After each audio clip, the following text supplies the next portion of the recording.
Welcome to Coach Hayes Football and the Team. That's right. If you're here, that means you want to become a team member, and here's how you do it. Simply join up. There are 3 tiers. The first tier is the player tier.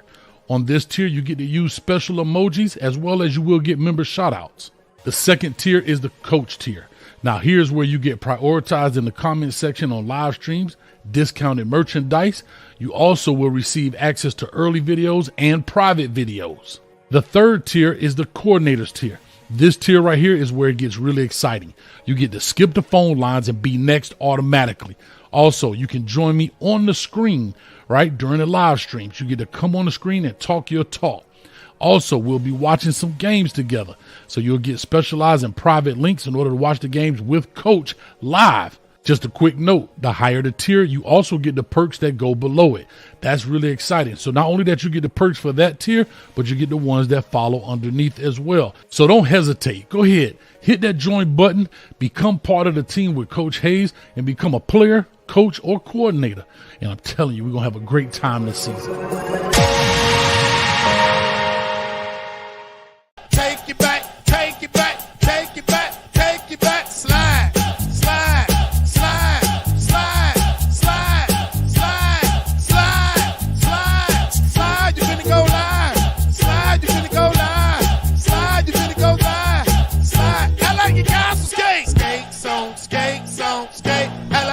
Skate. I like you got us some skates. I like you got us some skates. I like you got us some skates. I like you got us some skates. Start butter jet, let's go. Pull off with you. Slide ding, ride ding, dad ding, moving with you, drop it with you. Time about the green light, let's go.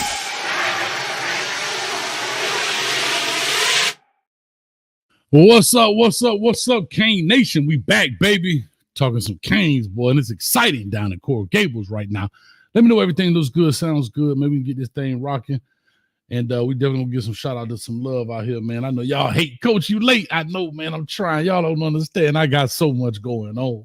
I'm a one-man band. I'm playing the drum, the whoop, whoop, whoop, whoop, the harmonica, whatever else. Man, I got all the kind of stuff going on. So y'all just deal with your boy for a minute.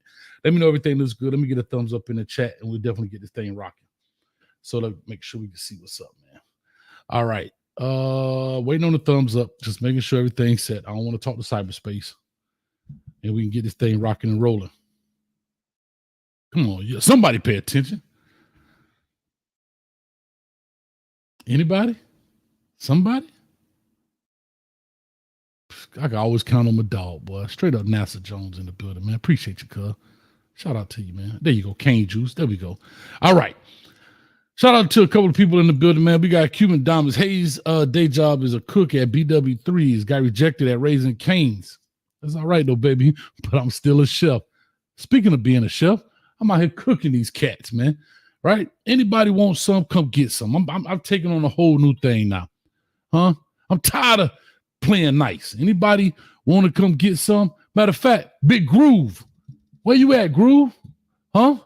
Shout out to you. I know you're a new dad, dog. Congratulations to you, dog. Much love to you, brother. But whenever you want to get on Crush Groove, I think Coach Hayes ready to take. No, I know I'm ready to take the challenge. So let's go on and dance. Let's dance. Bring the music, big boy. Matter of fact, I'm going to give you a call tomorrow. I think it's time to dance. I think it's time for the 2 headliners to dance. I'm feeling myself right now. When I walk through, I'll be feeling like the man when I walk through. Kind of jacked that up, but y'all stay with me. Pilo, shout out to the best channel on YouTube, Coach Hayes Football. Pilo, congratulations. Appreciate you, brother. Glory South Media. Yo, drop the mother effing song. Well, I did. God, dog, y'all tough on me. Anything is everything. Coach Hayes always late like. Appreciate it. Anthony, man, where you been, bro? I told you I'm a jealous YouTuber, man. When you get missing, I'm going to start dissing. How long must I act like I got on skates, Coach? You ain't got to wait no longer, baby. We here. Now she dancing. Talk to it. Shauna Boo off in that thing, making it happen. DP, man, act like you got on some skates, man. Y'all go check out DP page as well. You got a good page, man. You talk about everything, basketball and all the other good stuff. Stuff Coach Hayes ain't talking about. DP on it. Huh? A trusted voice in the space. That's what I'm talking about. All right, let me see who else I got. Susie Pink, how you doing? Guess what, Susie Pink? The college fantasy coming out in July. Get your picks ready. Start doing some research. Start doing some research. And there we go. Old J27. I like when J27 come through. He like to poke the bear. You like the bad guy, don't you? J27, you like the bad guy? You need people like me so you can point your fucking fingers and say, that's the bad guy. So say good night to the bad guy. Say good night to the bad guy, J27. You come over here and get some bison burgers too. Coach served up some bison burgers today. It's all good. We still got more to come. I was trying to be nice, but I'm finna start putting people on notice. So I'm ready for it. Excellent office. All right, man. I appreciate everybody. LMV in the building. What's up, baby? All right. The Miami Hurricanes, right, have landed 2 commits in the past 2 days. They have landed Jaden Wilkerson, a 6'7", 330-pound offensive lineman, and Demetrius Campbell, a 6'6", 300-pound offensive lineman. Now, let me give them a quick talking about, and then we'll get into it. Matter of fact, open up the phone lines now if you like, so we can definitely get on here and start talking what you guys think about it. 862-799-9956. Call on in. Let's make sure we get the queue built up a little bit. Had to fix my camera. Got to get the right side. Great side of my face. All right. So Jaden Wilkerson is a 3-star athlete. They got him here at 6'6", 330. All right. This is based off 247. He's he's from Edgewater, Orlando Christian Prep. I'm here in Orlando. So Orlando Christian Prep is a smaller private school, but he played at Edgewater. And Edgewater, is a very good, solid program. Shout out to Coach Duke over there at Edgewater. Got that team turned around. They just can't get over the hump when it comes to, getting in that state championship deal. And most notably, a person that came from Edgewater High School would be C.J. Baxter, the running back from Edgewater who plays at Texas now. I had the luxury of doing his commitment video live. Shout out to the Baxter family, man. They trusted me. We made it happen. Coach had to fight off 247. They tried to take over. I was in there throwing blows. CJ was back to back. His old boy came off the top rope. I think Mama came across with a skillet. She's like, "No, let Coach Hayes do it." And we did his commitment video and all that other good stuff. So that's enough with the shameless plugs. But CJ Baxter notably comes out of that program as well. So he's now at OCP, which is Orlando Christian Prep, a smaller program. Not sure why he transferred, but that's what it is. So he's the 182nd best player in the state of Florida, the 105th best offensive tackle in the country. Now that's based on 247. The composite numbers are a little bit better. 168th in the 168th best player in the state of Florida, and the 96th best offensive tackle in the country. Now, Demetrius Campbell is 6'6", 300, and he is out of, oh my God. Wait a minute. They both from Orlando. Am I confused here? No, I apologize. Everything I said about Orlando Christian Prep, I was wrong. This young man, Demetrius Campbell, is from Orlando Christian Prep. Sorry. God dang. You know what? Hey, slap you, dog. Mother. Son of a. I think I got blood on that one. God damn. I'm not a tooth loose. I'm tripping, y'all. I'm sorry. Anyway, Demetrius Campbell is from Orlando Christian Prep. I apologize. A 3-star. Composite is the 109th best player in Florida and the 62nd best player, or the 62nd best offensive tackle. And here's what I'm going to say about this, right? A lot of people, and I know it's going to sound funny and crazy, but a lot of people may say, well, Coach, he's not a 5-star. He's not a 4-star. Here's what I will say, and here's what I've come to my conclusion on. That Mario Cristobal and Alex Mirabal, who I think Alex Mirabal is an excellent offensive line coach. I really do. Had an opportunity to work with him, seen him work, seen him put in time. And what I really like about him, he was a high school guy. I love coaches that were high school coaches because they understand that phase of an athlete, right? They understand how to talk to those kinds of athletes. They didn't just jump into the big leagues. They understand what it's like riding on the yellow bus. Shout out to Luke.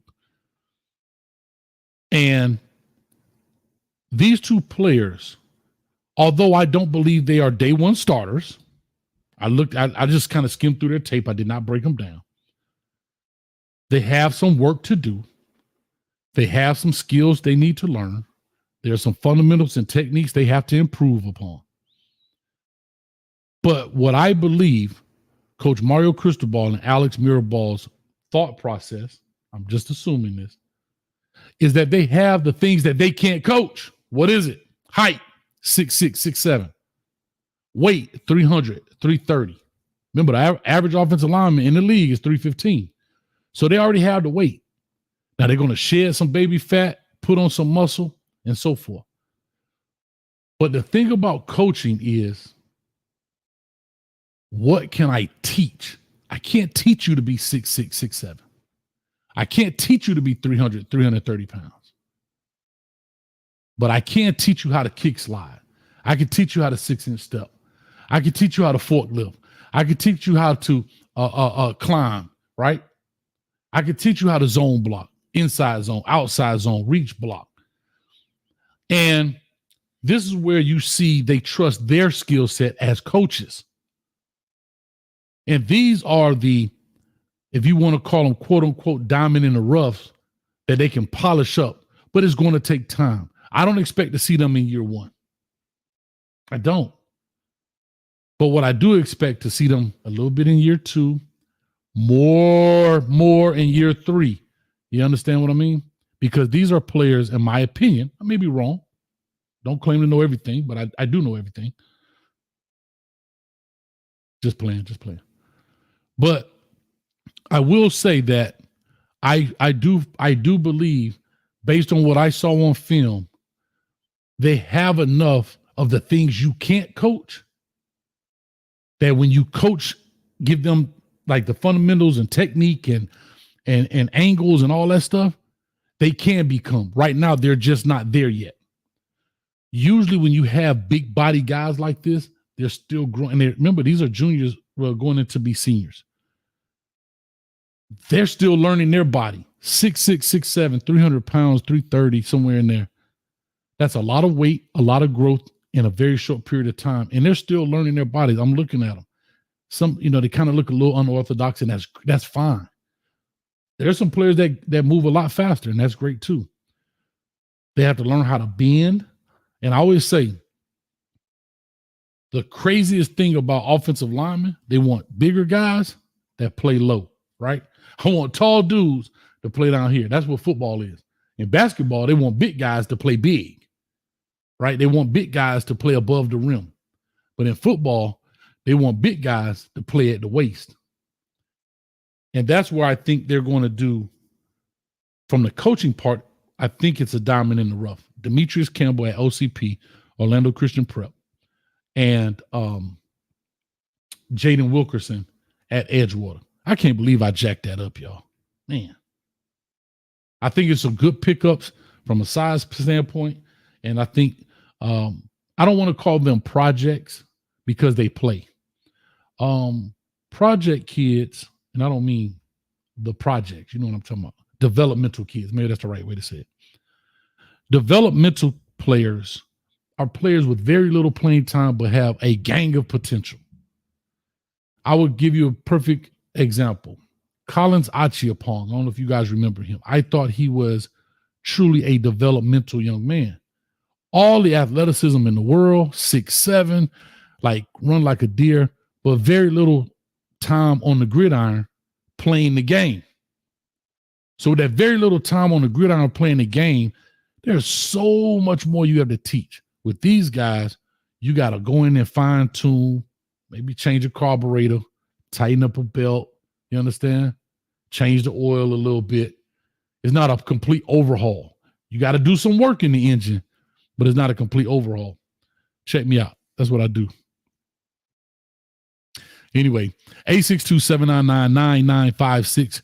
You guys are more than welcome to start calling in. Let's talk about some of these guys. I'm not going to break them down right now on this film. I mean, I'm not going to break their film down right now because I do want to make a film about them. And I know I did the other young man. And this is commitment season. People will be committing. You're going to see it right now. You're going to see these juniors going into their senior year now, making their commitments to these teams. Will some of those change? Sure. Will we have some decommitments? Most definitely. Will we have some flips? Most definitely. But right now, that's what's going on. Let me go ahead and let me look at some of these comments here and see what we got on here. All right, man, Fresh 3542, like you dancing up in there.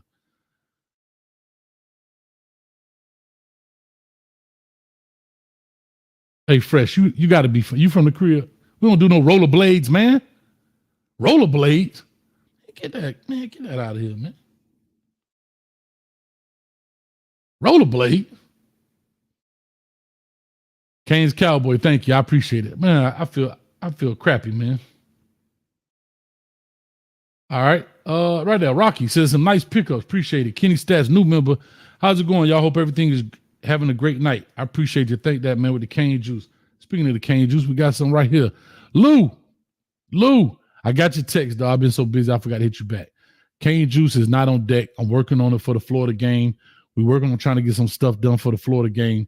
Not for tailgate, maybe the night before. We're going to see. Coach trying to work on it. There's a lot of haters up there. They don't think they want Coach to have something nice. So there's a lot of orange and blue going on up there, man. And when I tell them I'm a Cane fan, they be like, oh, business closed. We can't do nothing with you. Or they try to hike the price up 10 times. I'm like, come on, dog. Y'all tripping. Huh? Y'all tripping. So we're trying to make something happen. We make it happen. Shout out to the cane juice. And it's biting. God dang. Thing hitting. All right. I once heard someone say when looking for good old linemen, they watch how they get off the ground. Ha ha. Maybe you were talking about me. And at one of the films, I'm glad you brought that up, Kenny Stats. On his film, and I can't remember which one it was, but he pancakes a dude. He kind of somersaults and stands straight up. And they're not fat 300 pounders. When you look at them, they're tall, they're lean. And again, 300 pounds coming in as a freshman at 6'6", 6'7", right, is good. They're going to have to trade out the body fat and put on the muscle. However, athleticism, they seem to be very athletic, and that's another characteristic that coaches look for, especially offensive linemen. If you would talk about me, Kenny Stats, I appreciate it. If you heard that from somebody else, and like Soldier Boy, I'll say it first. Oh, gee, what's up with you, boy? I ain't talk to you in a minute, man. I got to hit you up, man. Appreciate it. Anything is everything. Luke Nickel is Miami's next Heisman. Ooh-wee. Well, you putting it on thick, ain't you, boy? You got to explain that. Explain to me how you feel that Luke Nickel is next Heisman. Now, I'm going to ask the question like I ask all the time. I'm not saying he's not. You got to tell me why you think he is. That's all I'm saying. Birdstone, where you been, dog? Where you been, Birdstone? We've been looking for you, man. Y'all be in the Discord. Speaking of the Discord, if you want to become a new member, make sure you go ahead and hit the join button. L&V got it in there somewhere. Hit the button. If you're an Apple user, make sure you use your Safari browser. Log on to YouTube that way to join, or maybe through your computer. I don't know why Apple beefing, but they got beef, and Coach Hayes ain't part of it. I ain't want to be part of it. Yep. Kenny, that's my man's right there. Good call, man. Good call.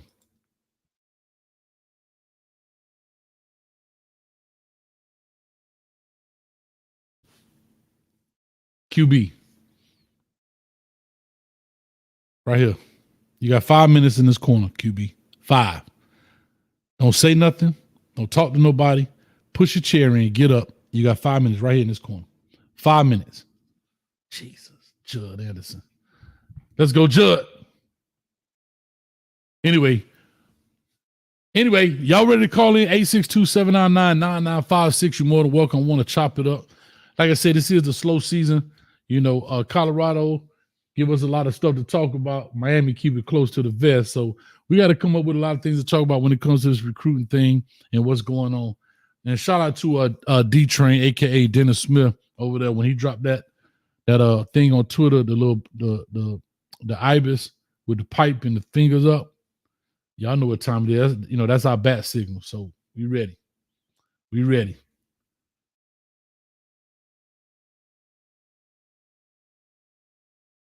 DP, what's up? You in Gainesville, I think, man. I might need to holler at you, man. They trying to choke old coach out, man. They ain't trying to let us bring the Cane Nation to Gainesville and turn that thing to Canesville. So I don't know what it is, man. I have no idea. But since y'all don't want to do it, let's do it. Let's dance a little bit. Let's see if we can you know what? I'll just talk through the tape. I'm not gonna get coachy on it. How about that? Since y'all want to be a little funny with old coach.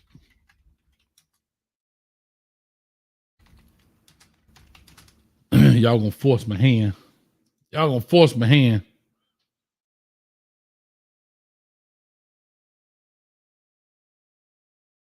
Ooh, oh, no, here we go. I almost got excited. I about to say, oh, I like this. He had GT counters up there.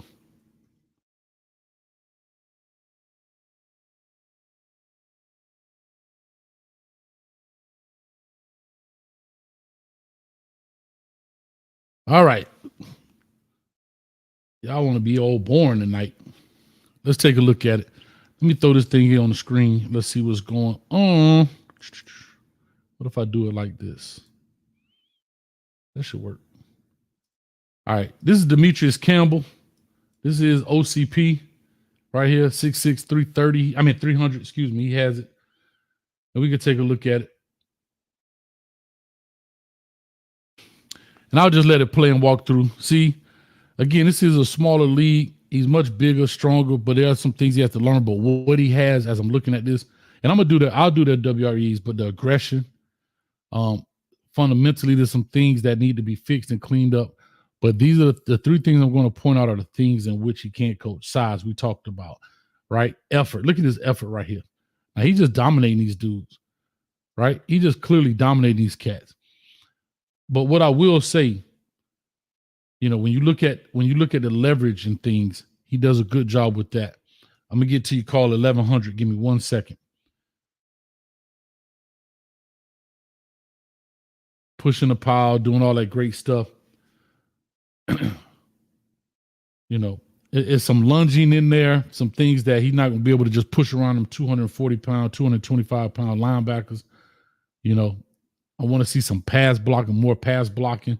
But again, they're at a smaller school. They kind of run a lot of wing stuff, wing T type deal. Look at him blocking this dude to the fence. Ugh. Stank with it. Ugh. Ugh. Don't put him through the fence. We ain't got insurance. Get that crap out of here.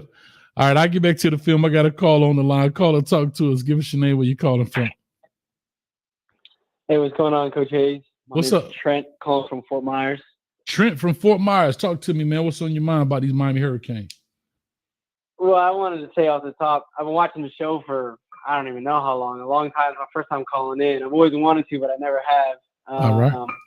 But no, I'm excited about the pickup. You know, look, it's easy to get caught up in, you know, I don't know, last class, I think Derek Plaz might have been the only 4-star off the line we took. It's easy to get caught up in the stars, but I genuinely feel like with our offensive line, it's one of the few positions where we've been able to establish enough depth where we can stack more of these big body athlete basketball player guys that are going to sit for 3 years and not be a big deal. Like when you look at our defensive tackle recruiting, getting Justin Scott was so huge because we need him to play this year.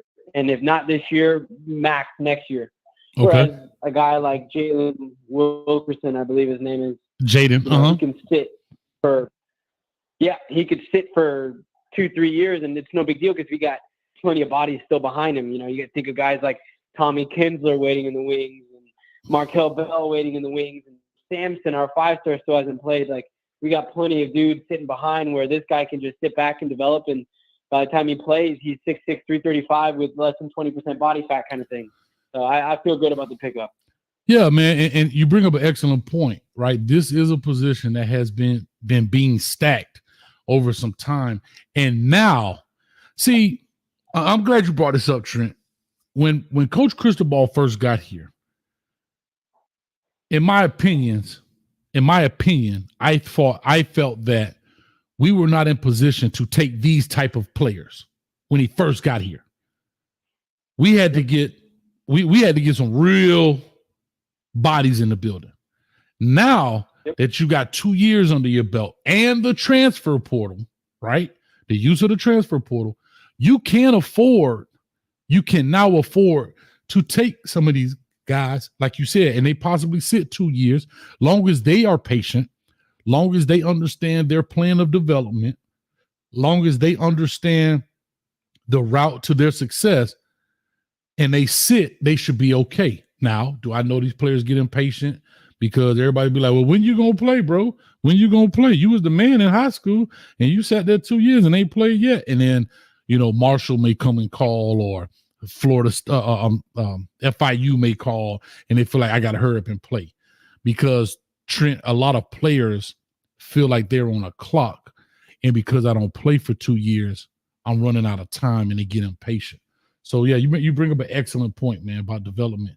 And I want to say this last piece. Well, people like Tommy Kinsler, we forgot about. Like, think about it. When he came in, Tommy Kinsler, pancake honcho. Nobody really talked about him. Now he's supposed to come in, potentially may start. But there are players, like you say, that are on that bench that sat for that year and you kind of forgot about, and then boom, they come out again. And then these guys are going to do the same thing. Oh, God, we got these guys.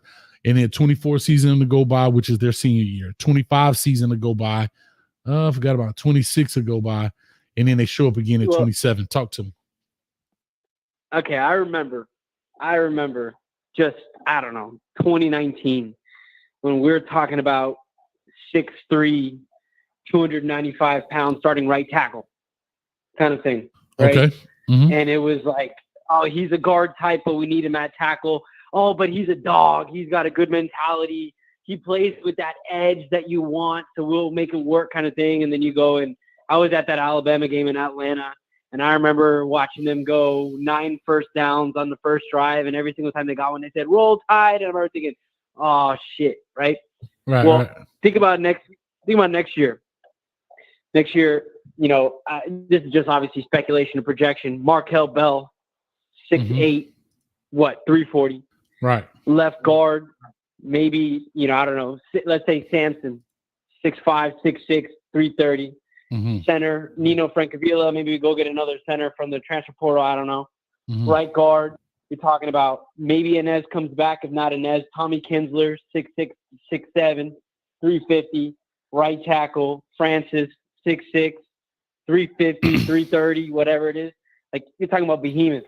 Hey, these boys making the bus lean. You got to spread them out like an airplane. That bus will tip over. Huh? That's a lot of weight on one side.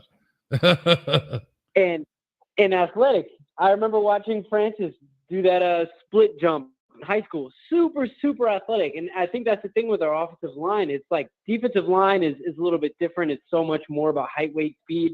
I think offensive line is just my opinion, but offensive line is so much more just about pure size.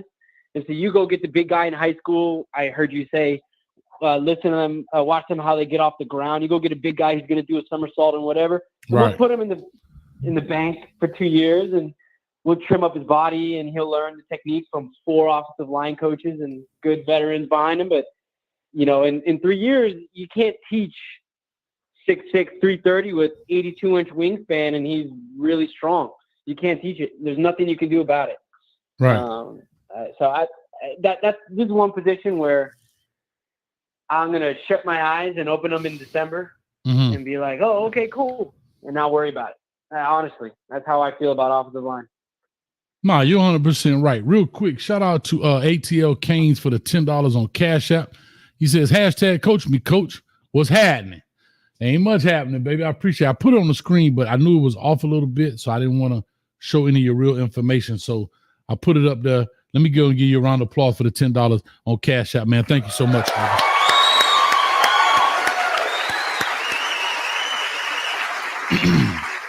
I changed a couple settings, so I was skeptical about putting it up, and that's my fault. I should have actually made sure I blocked out you guys' names and stuff, but it didn't work as I intended. So I got to make sure I check that. But thank you so much, ATL Kane, for the Cash App dono. But Trent, that is interesting, man. You know, an offensive line doesn't get a lot of love that people, you know, it's not an exciting position, right? In the sense you only get your name called for penalties, false starts, holding, so forth and so on. And there's no real stats on an offensive lineman, right? No real stats. Mm-hmm. You know, there's no stat category. So all the love goes to everybody else who touches the ball except the offensive lineman.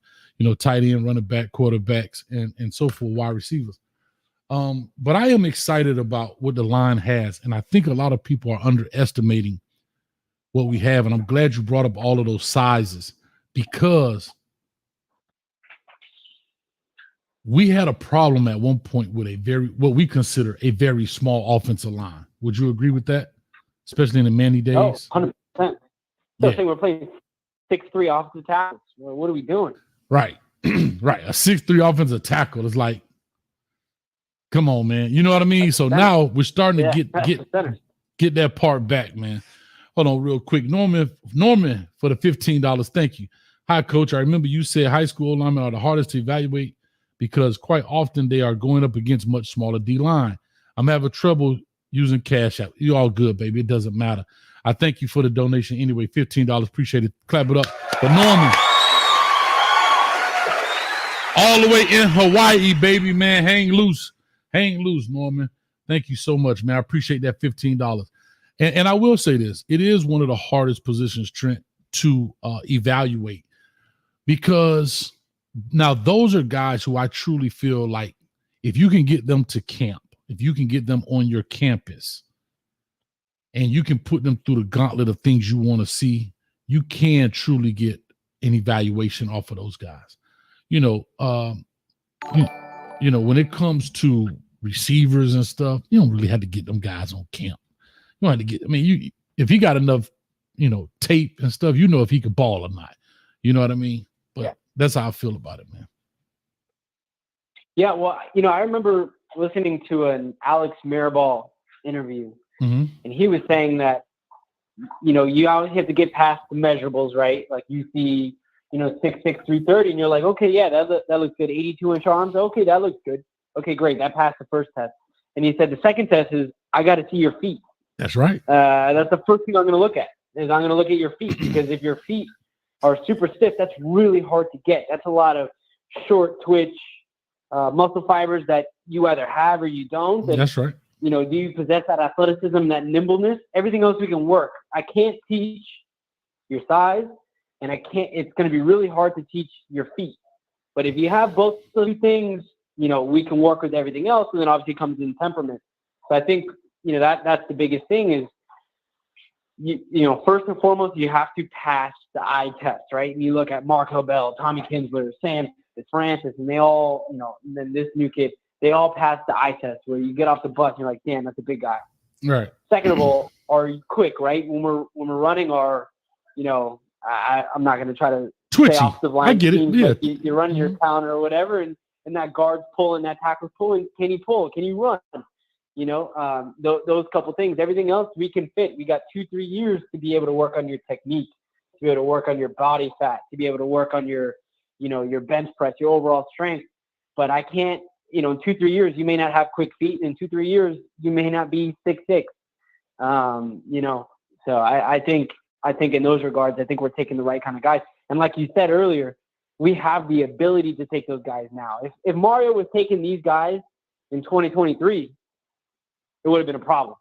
Right. Because they're not ready to play. But we didn't need to, because we got, obviously, the center. We got the offensive guard from Alabama. I can't believe I'm drawing a blank on their name now. Cohen. Matt Lee and Javian Cohen. And then we had the true freshman stud in Francis, so we were set. And then everybody else, like Tommy Kinsler and Antonio Tripp and all the other guys were able to. I forgot about Antonio Tripp. Listen, I forgot about Antonio Tripp. He was the class ambassador. Like, that's what I'm telling you. Yeah, he was. So much time goes by that you kind of forget about those guys, and then they just pop back on the scene. And I'm so glad you said that, man, because like I said, if you're taking those guys in 21 or 22, 23, you're right. And I had, and I to be honest, I remember doing that show, taking on like the Collins Achiapong guys, right? Spending your time trying to flip him from Michigan to come to Miami. And in my mind, I'm like, but why? Like, why? He's only played 8 games of football. I understand the potential is through the roof. I understand it. He could have been the next Calais Campbell, whatever. But he has so much development to make up that you understand you're too far behind to dig that kind of hole. Now, if he takes if he took a Collins Achiapong now, I wouldn't have the same kind of feeling. But 100%. but then I was like,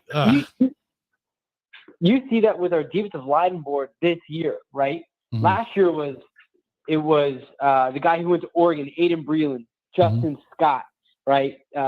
David Stone, right? It was all the big name 5-stars, right? We landed a couple of them, right? I love Adarius Hayes. I love Justin Scott, of course. Armando Blunt, developmental DN, D-tackle hybrid. I love it. This year, you look at it, Randy Adrika, 3-star. Floyd Buchard, 3-star. Because you took those big-time studs where if they don't play by year 2, they're going to transfer, and you have to spend a lot of money on NIL, but they have the ability to play right now. And then next year, you can stack bodies that have the right measurables, have the right physical potential, but aren't ready right now. Maybe they're younger. Maybe they didn't have the same strength and conditioning growing up or whatever it may be. Right.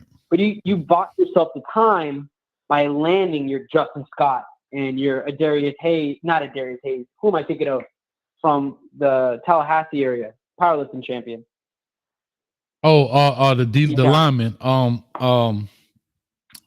You know what I'm talking about. He was my pop player. He's from Bluntstown. That's not Adarius Hayes. That's a linebacker. No, linebacker from. Hold on, don't tell me because he was so impressive. He's from Bluntstown, Florida. Oh my God, bro, you don't mess me up, Trent. Oh, come on, fact checkers in the chat. What are fact checkers in the chat? Oh my gosh. I'm sitting here looking at his face because he was my Pops player. He popped off the tape player. Jones, Artavius Jones. Yes. Artavius Jones. So what I meant was we took our Artavius Jones and our Justin Scott. Artavius Jones having all the size, powerlifting champion. He could play, maybe not this year, but for sure, you hope, he had the physical capability to play maybe year 2. Right. And because you took those guys, you bought yourself time to be able to take the dudes that maybe you're not as worried about them transferring in year 2 if they're not ready to play because they didn't come in with that, like you said, oh, you were the man, you're not playing kind of thing. Right. So I think that's what you're seeing. And one reason you could see, look at our DB board. We missed on a lot of DBs in the last few years. So this year, it's either DJ Pickett, Ben Hanks, Chris Ewald, or nada. You know what I mean? Right. And so I think we're a good. Now maybe I'm looking too far ahead, but I think we're a good 2 cycles away from being able to take purely balanced classes and not really have to worry about any position groups. We'll see how DB and linebacker go this year, but I think offensive line, defensive line for sure, which are obviously the 2 most important. So we'll see about quarterback. The only pushback I'll say, Trent, the only pushback I give is the only thing that scares me about it is this transfer portal. If we didn't have a transfer portal and you knew these guys were kind of stuck, right, in essence, I'll be like, yeah. But like you said, you could have two dudes leave out the room and you be like, uh-oh, I got to go. That's the only thing that scares me. So to your point, I agree. But because of the transfer portal, it's like at any given moment after a spring game or after the season, 2 dudes could pop out of there. And then now you kind of back to square one to trying to find somebody to replace those guys in a hurry if your younger guys are not ready. Well, look at running back this year. We lost Don Chaney and Henry Parrish. If we don't land Damien Martinez, we're looking at this situation where Mark Fletcher coming off a foot injury. Hopefully he's right, but what if he's not? All of a sudden we're rolling out there with the Nebraska running back. I forget his name, the small guy. AJ Allen, and he's hurt. And he's hurt. You're not feeling that good. Like we were 1 player in the transfer portal away from saying we're screwed. So real quick before you say that, because we got another call. I'm coming to you, 1004. Give me 1 second. Finishing up this great call with Trent. First time caller, but not the last time caller. Listen, Trent, you got a great point. And I believe, I don't have any facts to back this up, it's just my thought, that we went after Damian Martinez, and it's just my thought, I may be wrong, but I don't believe Mark Fletcher will play in the first 4 games, roughly. I'm with you. He doesn't need to. He doesn't need to, and not even that. He is hurt. Also, Allen was hurt. I don't know the extent of his injury, but think about how young that room got just with 2 injuries. Not that any, yes, we know Henry Parrish left. Yes, Don Chaney left. But think about, and this is why I tell people the injury bug is the nastiest bug out there, because when it comes, it can decimate a room. Because now when you look at it, you say to yourself, hold on now. I got Mark Fletcher. All right, good. He coming back. Wait a minute, he's hurt. Allen, wait a minute, he's hurt. Now you down to, and again, Jordan Lyle may do it. But if you can help it, right? But if you can help it, you try not to put that kind of onus on a freshman. Enrollee. Yeah, Hellcat. Yes, we understand. But we're talking about big body guys, right? We're talking about 200 plus guys. Not, I mean, I get they fast, Chris Johnson and all those guys. But yeah, no, I'm with you 1,000%, brother. Oh yeah. Like I said, I know you got another caller, but we were one transfer portal edition away from saying, "Oh shit, sorry, I know it's a family show." But, that's all good. And so yeah, no, I'm with you. I think we're doing better stacking bodies. I would like this class. I think we're getting away from it a little bit, which is good with the running back we have committed and the guys we're still looking for. I would like to get away from the 175, 180 pound feedback, because I mean, you're talking like maybe 6 snaps a game, maybe if they work out. But, right. You know, I'd rather take – he's not quite as fast. He's not 10-2 like Chris Johnson, but maybe he's up to 200 pounds. So I would like that. That way we're not running into a situation where one lead back goes down and we're looking at a light room. But, right. Yeah, no, I feel good. Back to the offensive line, I feel good about the pickup. I trust Mirabal and Pata and Bain and Cristobal, you know.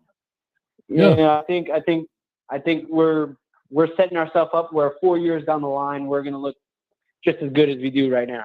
Yeah. Well, Trent, man, I appreciate it. Great call, man. Like I said, don't be a stranger. Me going to get to the next call here, 1004 coming to you. And, man, thank you so much, man. Really informative. Thank you, Coach. All right, brother. All right, man. Trent on the line, man. That was an awesome call right there. First time caller, hopefully not his last time. We'll get to the caller. Let me do this dono. Falconer TRX with a 305. Y'all clap it up. Says, love recruiting. Mario put swagger on the field. All right. That's what I'm talking about, Falconer. He put swagger on the field. I can't wait. Oh, Cuban King, I meant to ask him. Trent, if you're listening, what's your record prediction, brother? If you won't mind putting it in the chat, I would appreciate it. For everybody else, go ahead and call on in 862-799-9956, 191 and climbing in the building. Appreciate you guys coming through. You know, we are live Wednesdays, every Wednesday. I'm going to say 8:30. I'm trying to get back to it. But, guys, I got so much going, but I can't let the people down. They got to see Coach, and they got to get the cane juice. And I'm headed to Miami tomorrow. So I got a lot going on. Anyway, next call on the line. Call or talk to us. Give us your name, where you're calling from, what's on your mind. Hey, Coach, this is Anthony. This is Anthony. I'm good, man. Hold up, Anthony. I got beef, though. Every time you call in, I got beef. Where you been, man? I be mad at you, man. We've been dealing with family stuff. All right, I understand. I understand, then. I got you. I ain't gonna let you go too far. Before you go into your thing, let me get another dono out the way. Falconer TRX for another 305. Season difference between a UF win versus a UF loss. Season difference between a UF win and UF loss. Anthony, before you ask me your question, do you mind if I ask you that question? What? Sorry. So the question I'm going to ask you first before you ask me. See, what's the season difference between a UF win versus a UF loss? Do you understand? Because I kind of understand. Yeah, I understand. I understand what you're asking. For me, the difference between a UF win against UF and a loss against UF is maybe 2 losses. So a 10-2 versus 11-1 season. Yeah. Because honestly, if I can, realistically, we're playing Florida State in Tallahassee, correct? No, in Miami. In Miami. Oh, okay. No, because I wasn't sure if we played them last year in Miami, and we have to go up there. No. Remember, Emory broke his arm up there in that god awful stadium. Okay. Yeah, like I said, it's just a 1 loss difference. But honestly, I think we end up going 11-1 this year, because I don't see us losing to Florida State, because they don't really have, like, they're having issues with their coach. This whole thing with Jaden Rashada, and I really don't think, like, I think Billy Napier's gonna get fired way before the season starts. I'm already predicting it. Like, hold on, what week? Week 6? Week 6? What week you think you're getting fired? After what game? No, I'm saying before the season even starts. I know that's not going to have a head coach. I don't know about that one, Anthony. That's a little aggressive right there. You think he's going to get? No, because he's involved. His name is actually involved in this whole Jaden Rashada controversy. That he was actually physically. He was involved with the guy who was what's it called? That was what's it called? That was offering Jaden Rashada that money and stuff like that. The booster, he was attached with that booster.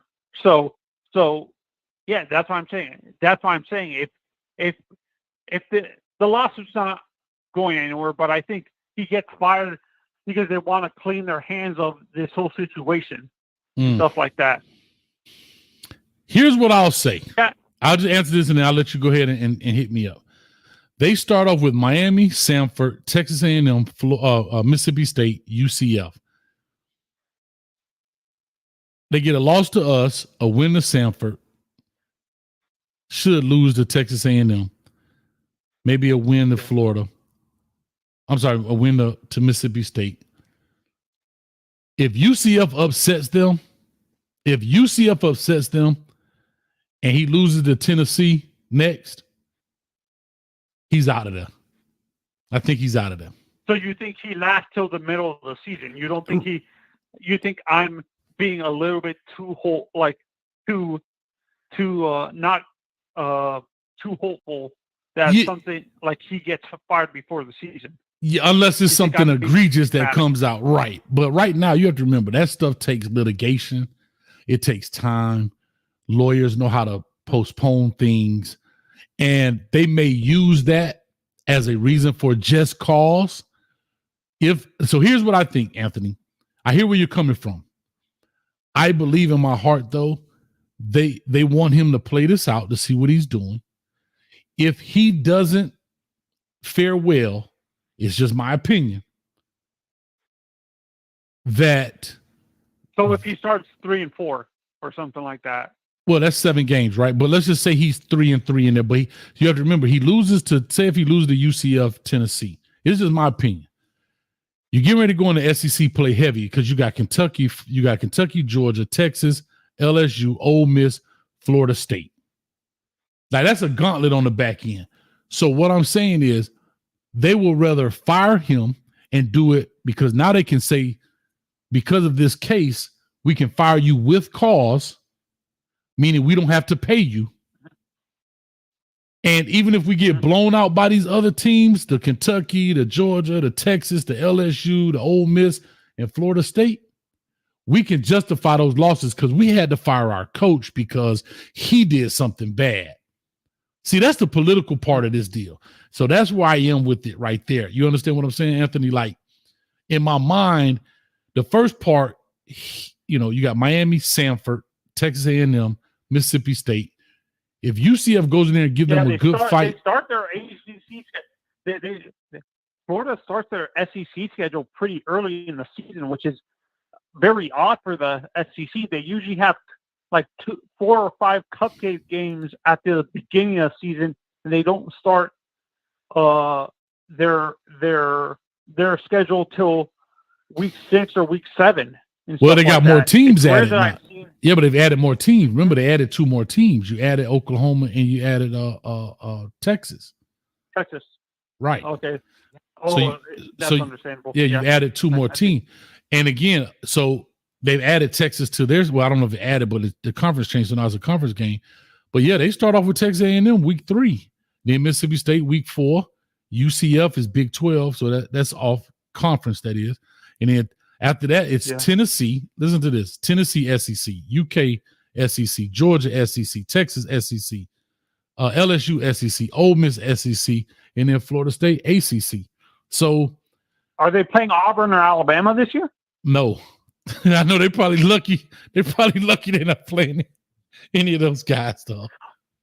Yeah, no. And could I ask you? I know they're SEC games, but are they true road games, or do they say if they're going to be at neutral sites? Those games, like if they're playing in Jacksonville at Everbank Field for the Oklahoma game, or if they're playing in. Well, they're not playing Oklahoma this year. They don't have Oklahoma this year. Oh no, my mistake. Texas, like with Texas. No, it's at Texas. Is that game a true road game, or are they playing at a neutral site like in Dallas at Cowboy Stadium or something like that? It says the stadium is Texas Memorial Stadium, Darrell K. Royal Texas Memorial. So they're probably playing at Texas. Okay. So yeah, because some of these SEC games, I'm hesitant to like give my prediction because sometimes they're on a neutral site where they don't want to hurt the record of the home or away team and stuff like that.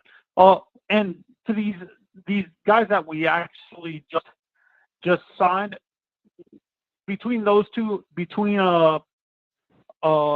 Demetrius and who's the second guy, Jaden, who do you see more as a guard, and who that when you look at their tape, who is more that you see having to move into guard in the next level? And who do you think stays at, taking away the size? Because I've seen guards that are 6'6", 6'5", 6'6", 350 pounds and stuff like that. So between those two, who do you think stays on the outside at tackle, having to go right, and who have to move into, because of maybe their feet are not there, who do you think have to move into guard, in your honest opinion, between Jaden and Demetrius? Again, looking at their film, not really studying it. Like I said, I looked at it earlier before I did the show, but saw a piece of it then. I think they both could be a tackle, but if anybody had to go, probably Jaden because of his size. If he's around 330, he'd probably get bigger, depending on how he can, weight, how they maintain his weight. But what I can say, they both seem to be very athletic. Now, if he has to move a guard, not due to athleticism, but because of necessity, I'll be okay with that. But again, just looking at size. Is Demetrius too tall? Do you think Demetrius is too tall for the guard position? Not necessarily. They got him at 6'6". Again, some of these sizes, you can't really, because you don't play at 6'7". You play bent down. Like that's what I was saying earlier. You don't play standing straight up and tall with your shoulders back. So yeah, 6'7" is tall. If he was standing straight up and putting his arms up, could be a little difficult for quarterbacks. But they do play down some. And if you took their height, they squat. Yeah, when they're engaged, that's what I'm saying. So you're probably playing around the 6'3", 6'2" height. You know what I mean? Believe it or not, you should be playing at that level. But anyhow, since you actually brought up something that I've always noticed with both coming into college and going into the pros, that's the one complaint that recruiters and scouts have with the tackle position, that these kids are not using their height, their leverage correctly, their height correctly. They're not. It's not that they're not they don't want them to stand there straight up, but they're not using their leverage correctly, where it seems like some of these tackles get overpowered by defensive linemen and stuff like that. Like, is that a comment that you've noticed of the tape you've watched over the years with offensive linemen, and specifically like tackles, that they're not, the leverage is not there consistently, where they get overpowered a lot? Power. Yeah, well, you get over power because of leverage, right? If you stand tall, right, you don't have that. I always tell them it's like a two-legged table. If you stand up tall, you don't have a base. So you want to be able to squat and have that base, right? You ever sat on a two-legged chair, Anthony? Yeah, I've sat on a chair, a three-legged chair, but a three-legged. I said a two-legged chair. You ever sat on a two-legged chair? No.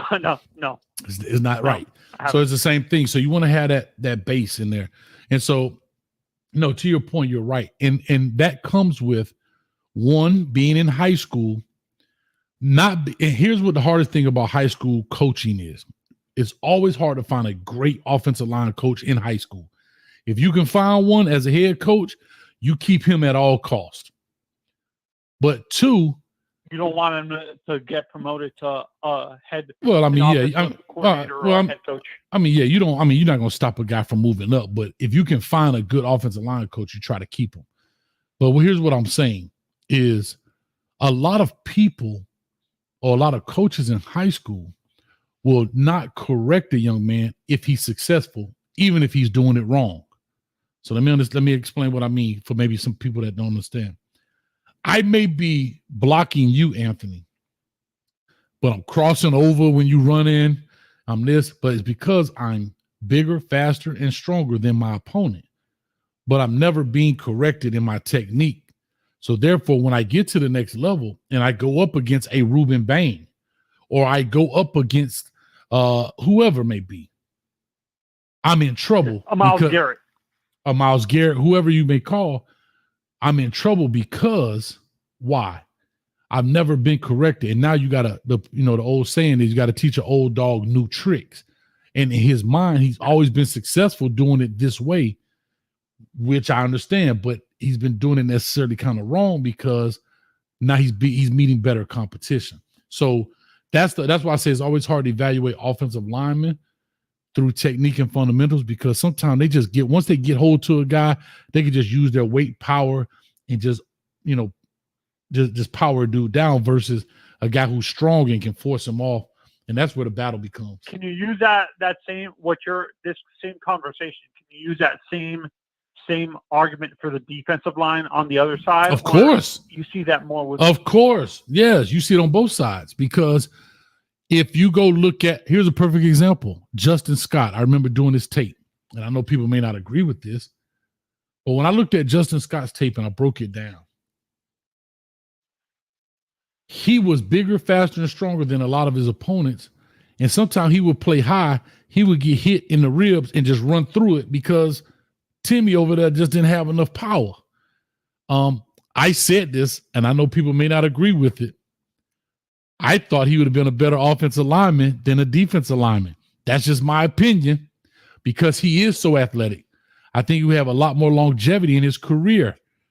I said that, you know what I mean? I caught a lot of flack when I said James Williams should put his hand in the dirt, and I understand that too. I understand why people said it. But Coach, remember how much flack I caught when I said he should have moved to linebacker from the start when he first got into college? Because to me, he seems like a great he's not great at coverage as a safety, but I think he would be elite as a coverage linebacker. I don't think he's like, his coverage is there as a D, like at the elite level as a DB, but if you move him down to linebacker, I think his coverage would be elite because he's able to move side to side and stuff like that. So when I said that, I remember I was on you when we first recruited James. I said that from the beginning. Remember when I was on your channel?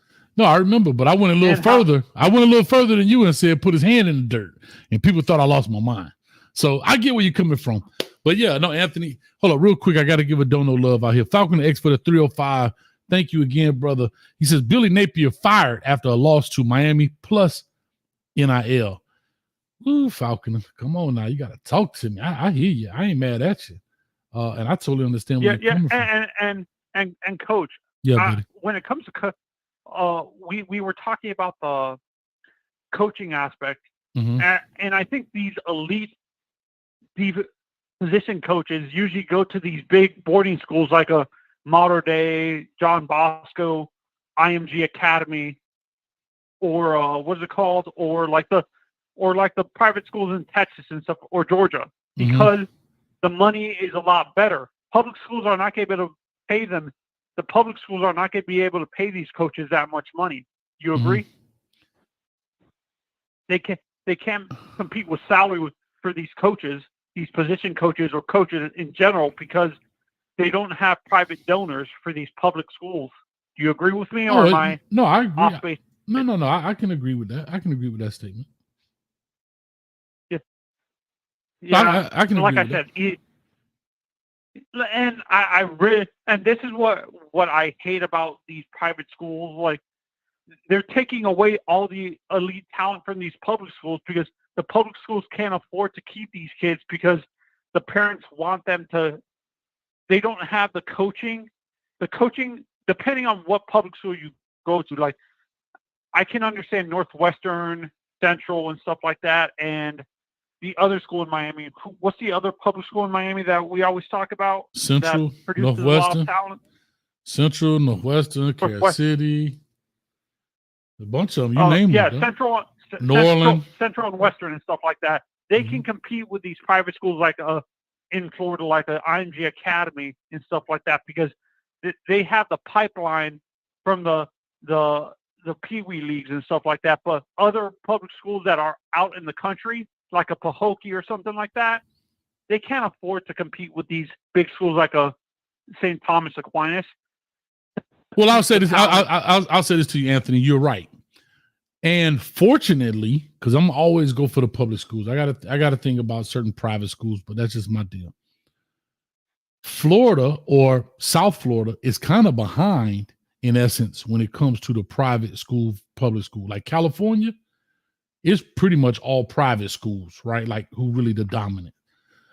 Think about, we got schools like Gulliver Prep where Sean Taylor went. They're not, they got good programs. Columbus, St. Thomas Aquinas, St. Thomas, Chaminade, Madonna, Pace. But think about the schools that haven't really truly bought into high school football and want to really become a powerhouse, like Pace, right? Shamar Stewart, comes out of Pace. But you don't typically hear a lot of talent coming out of Pace all the time like you do St. Thomas. Who really has bought in? American Heritage has recently, over the past 10, maybe 15 years, truly bought into the high school football thing, right? Growing up, I had never even heard of American Heritage. Right? For me, you brought up Pace earlier. To me, Pace is a baseball school. They produce a lot of the baseball talent. Right. But what I'm saying is, why not? But I hope they don't. But what I'm saying is they haven't said we're going to dive straight in here to play at Chaminade, Madonna, and that live in Miami. They live in Miami. Chaminade is in Broward, and in Hollywood, and they live in Miami. St. Thomas is in Fort Lauderdale, and kids live in Miami. The private schools, especially on the northern end, have not truly bought into bringing kids all over the community into their schools. And that's just all I'm saying, man. But hold on, really 1 second here. Falcon, I got that. It look like I got some beef going on in the chat. Coach trying to pay attention. Anything is everything versus Birdstone. What's going on? Then I see Tattoo Terry. I think he's selling the house. Man, y'all. IMG's on another level though. Oh, of course. They're more of a boarding school than a traditional private school, like the school you brought up, right? IMG Academy's on another level when it comes to that. They're not really considered a true private charter school. They're more of a boarding school that kids can live at and stuff like that. Chaminade and St. Thomas are not, Gulliver and stuff are not like that. Kids can leave off campus. Like, no, I get it. You're right. Yes, it is a boarding school, but it falls under private. But again, that's why they can't compete for any state titles or anything like that. They're out of that. They can't compete for anything. They play 10 games. They have out of state and go home. Or out of county kids that are not from those counties going to their school is what you're saying. No. That's not, because private schools can do that. Like I just told you, you got people from Miami that go to St. Thomas. But because it is a boarding school, like you're saying, they are not able to compete in the Florida High School Association, the FHSAA. So therefore, they don't play for state titles. They play 10 games and go home. They're done. There's no playoffs. There's no postseason, anything. So that's why. They can compete for the national championship, but they can't compete for their own state championship. Basically, a school like IMG only can compete for national championships, but they can't because they're bringing out-of-state kids. But the national championship is mythical. It's you don't play for it. You're kind of voted into it because there's no national championship game for high school football. You just get ranked that way. Symbolic than exactly. Trophy. Yes, it's these were the number one ranked team. That's about it. You don't play a game for it. So that's why I said they play their 10 games and they go home. But it's all good, man. But Anthony, hold on one second. 862-799-9956. Somebody call in and let's talk some football. Birdstone called in. Somebody called in. I'll jump off and let someone else go. Thanks for answering my call, Coach. Anytime, man. Don't be a stranger, man. Hey, God bless you, man. And prayers with your family, brother.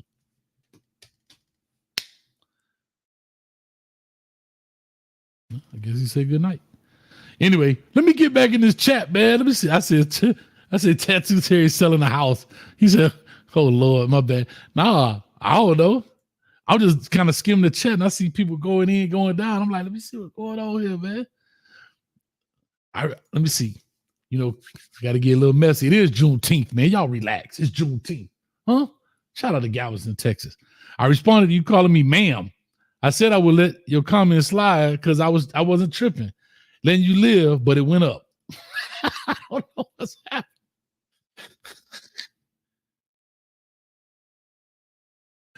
Oh, God. See how things get. I actually didn't call you ma'am. I was trying to type man. And that right there is exactly, that's why I hate these phones, man. That's why I hate these phones. Huh? I remember one time I was typing this, and I'm answering this. Shot-Town and Daryl Page in the building, coming to y'all.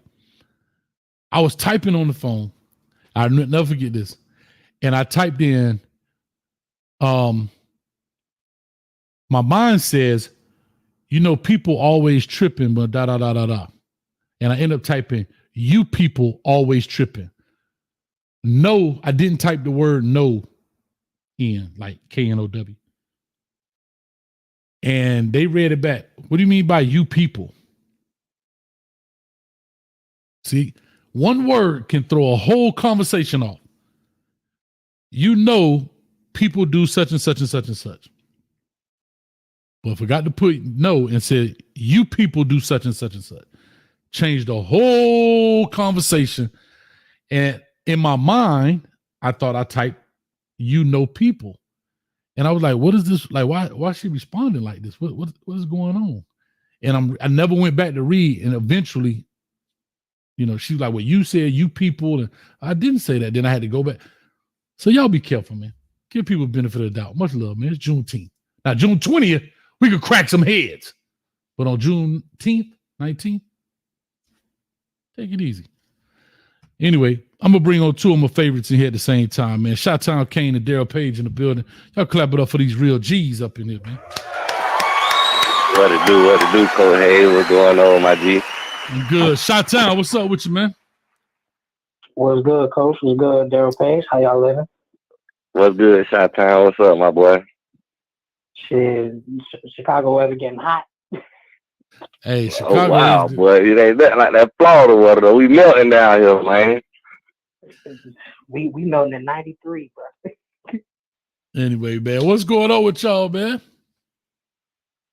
Man, just cooling, man. Just listening to you talk about this good old football. I'm ready for this season to get started, man. I can't wait.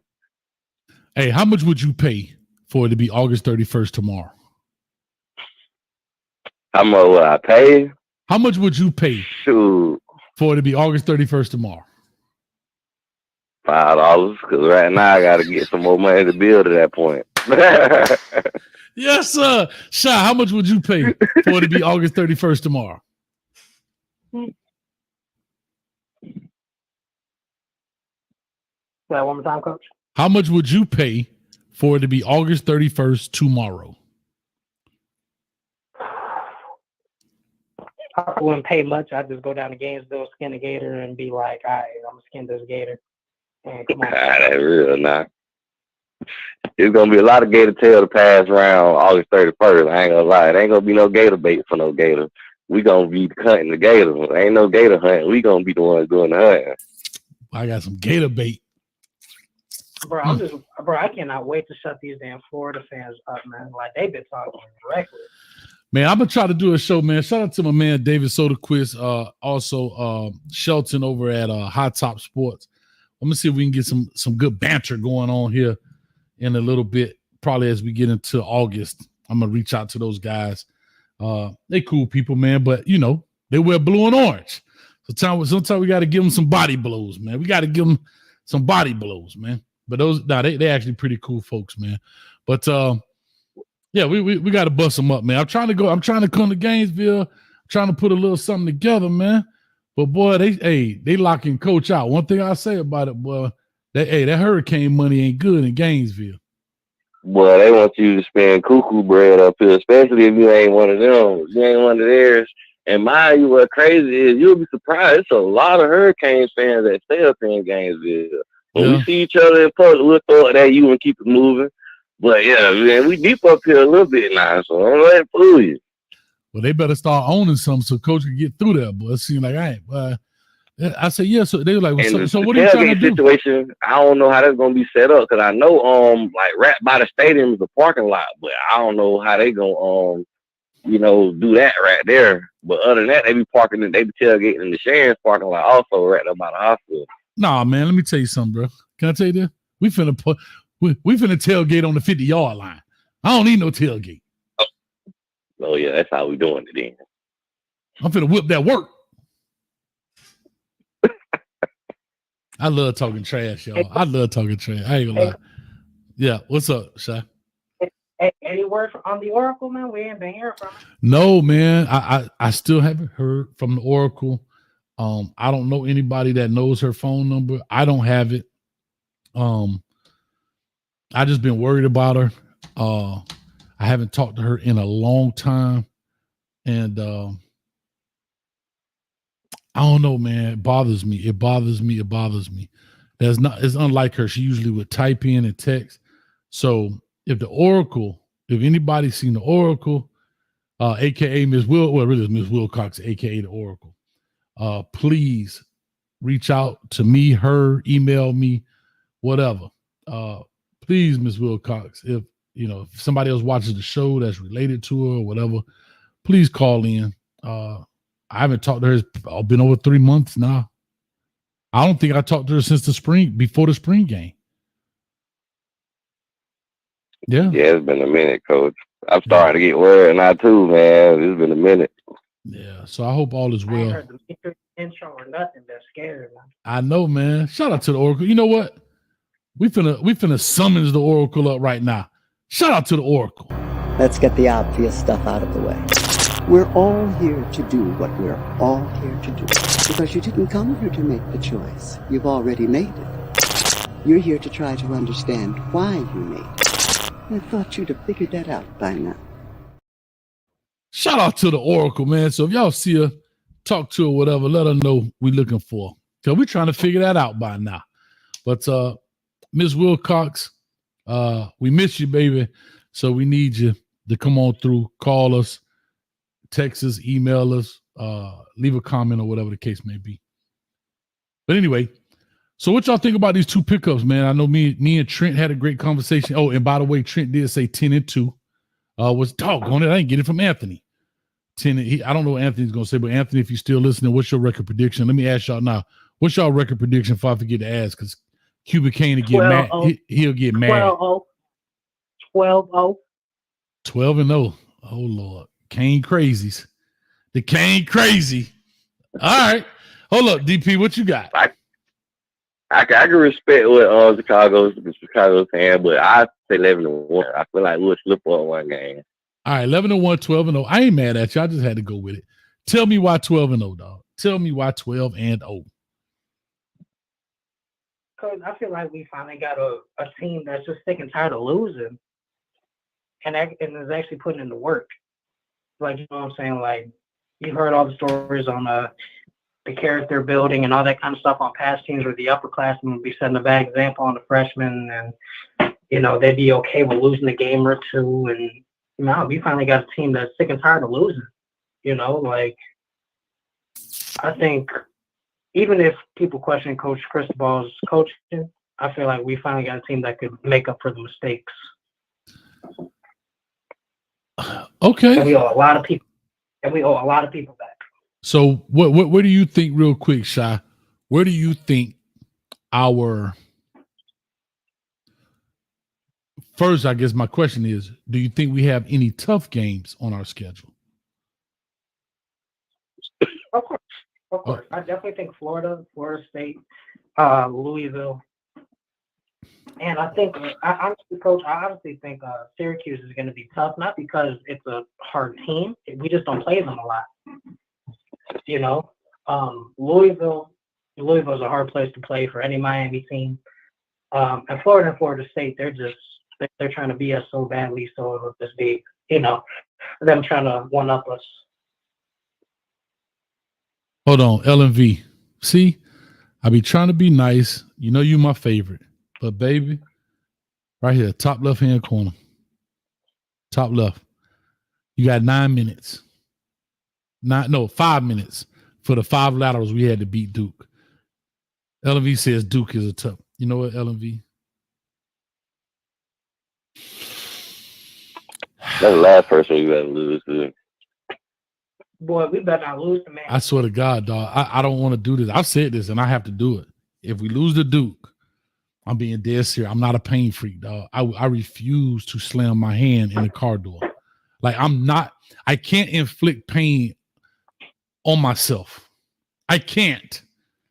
Like, there's so many times where I saw like potential lawsuits, like in grocery stores and the mall. I just can't hurt myself. Right? Because the first law of nature is self-preservation. And I can't inflict pain on me. I can't.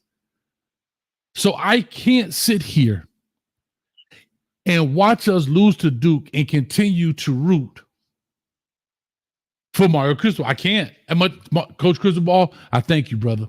You gave me opportunity. But I must protect me first. Lane Kiffin. I can't Lane do it. Kiffin. All I'm gonna be saying after that. Listen, I can't do I'm gonna be stuck on Lane Kiffin after that. Brother, can I say I can't do it? I can't see, again, I've said this before. I know we got people who always watch, but maybe some new faces in the building. I have been a Cane fan all my life, loved him, but I was coaching for 25 years. So from 2000, well, really, when I left, but when I came back, I watched the game sparingly. I was trying to win my own games. I didn't sit through the pain of it. I didn't. I was a casual fan. I have to say that. I'm going to love my Canes. Just like the Dolphins. I treated the Canes then like I treat the Dolphins now. I'm going to yell Dolphins. They could be 0-15 or 17, whatever the games are now. Let's go. Because you know how much a Dolphin fan I am? You ready, DP? Yeah, that's it. Let's see if you with me. Miami has the Dolphins, the greatest football team. We move the ball from goal to goal like no one's ever seen. We're in the air. We're on the ground. We're always in control. And when you say Miami, we're talking Super Bowl because we're the Miami Dolphins. Miami Dolphins. See what I'm saying? I'm a Dolphin fan. Coach, you know I'm a 94 baby. I know, but I'm telling you, I'm a Dolphin fan, but I'm a casual fan. I can't tell you I sit there and watch them every Sunday. Why? Because I'm busy trying to get stuff ready for this show. So I'm telling you people. You went way back then. You went back to NFL films on me. But guess what? They still play that in the stadium when they score. Huh? That's real, dog. Come on. So I was the same way with the Canes. So now, since I started this channel in 2020, I've been watching my Hurricane. But I'm more invested. I sit down. I spend hours. Think about it. We already at the hour and 20 mark. We do hours of these shows a week and break down film. I'm too invested to be hurt, dog. It's almost like, think about this, DP. You married, bruh. I ain't putting this on you, dog, but you're married. And your lady walk out and she cheat on you, dog. It hurt. And you can't stand there and take it. It's brutal. Because you watching your team get whooped. And I can't Let me tell you, Coach, since 2016, that's how I got it. Because at first, I was a casual fan until 2016 when I really got invested for real. I witnessed North Carolina put up almost 600 yards rushing with counter right and counter left on us, Coach. I sat there and witnessed that. I seen Amari Carter get bulldozed over and the running back kept running and they sideline got turned up dancing, laughing at them. Why they running back still running? I endured all that. I endured Clemson, busting us all across the head, got bolted, bleeding out the face, and we still get a loss. Listen, brother, I'm with you. Like I told you, I'm sitting there watching. See, again,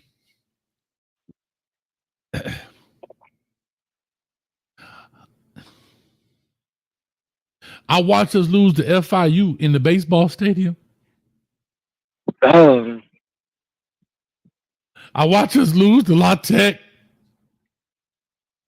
Who is La Tech?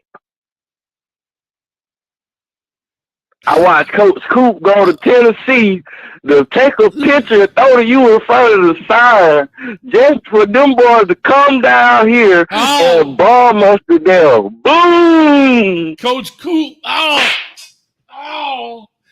Listen, Coop, I love you. Oh, Coop. Bro, think about it. In 4 years, think about what I'm telling you. Now, I know that FIU was a little, was it before that? Yeah, it was before that. But I watched Middle Tennessee State. Oh, damn, Gina.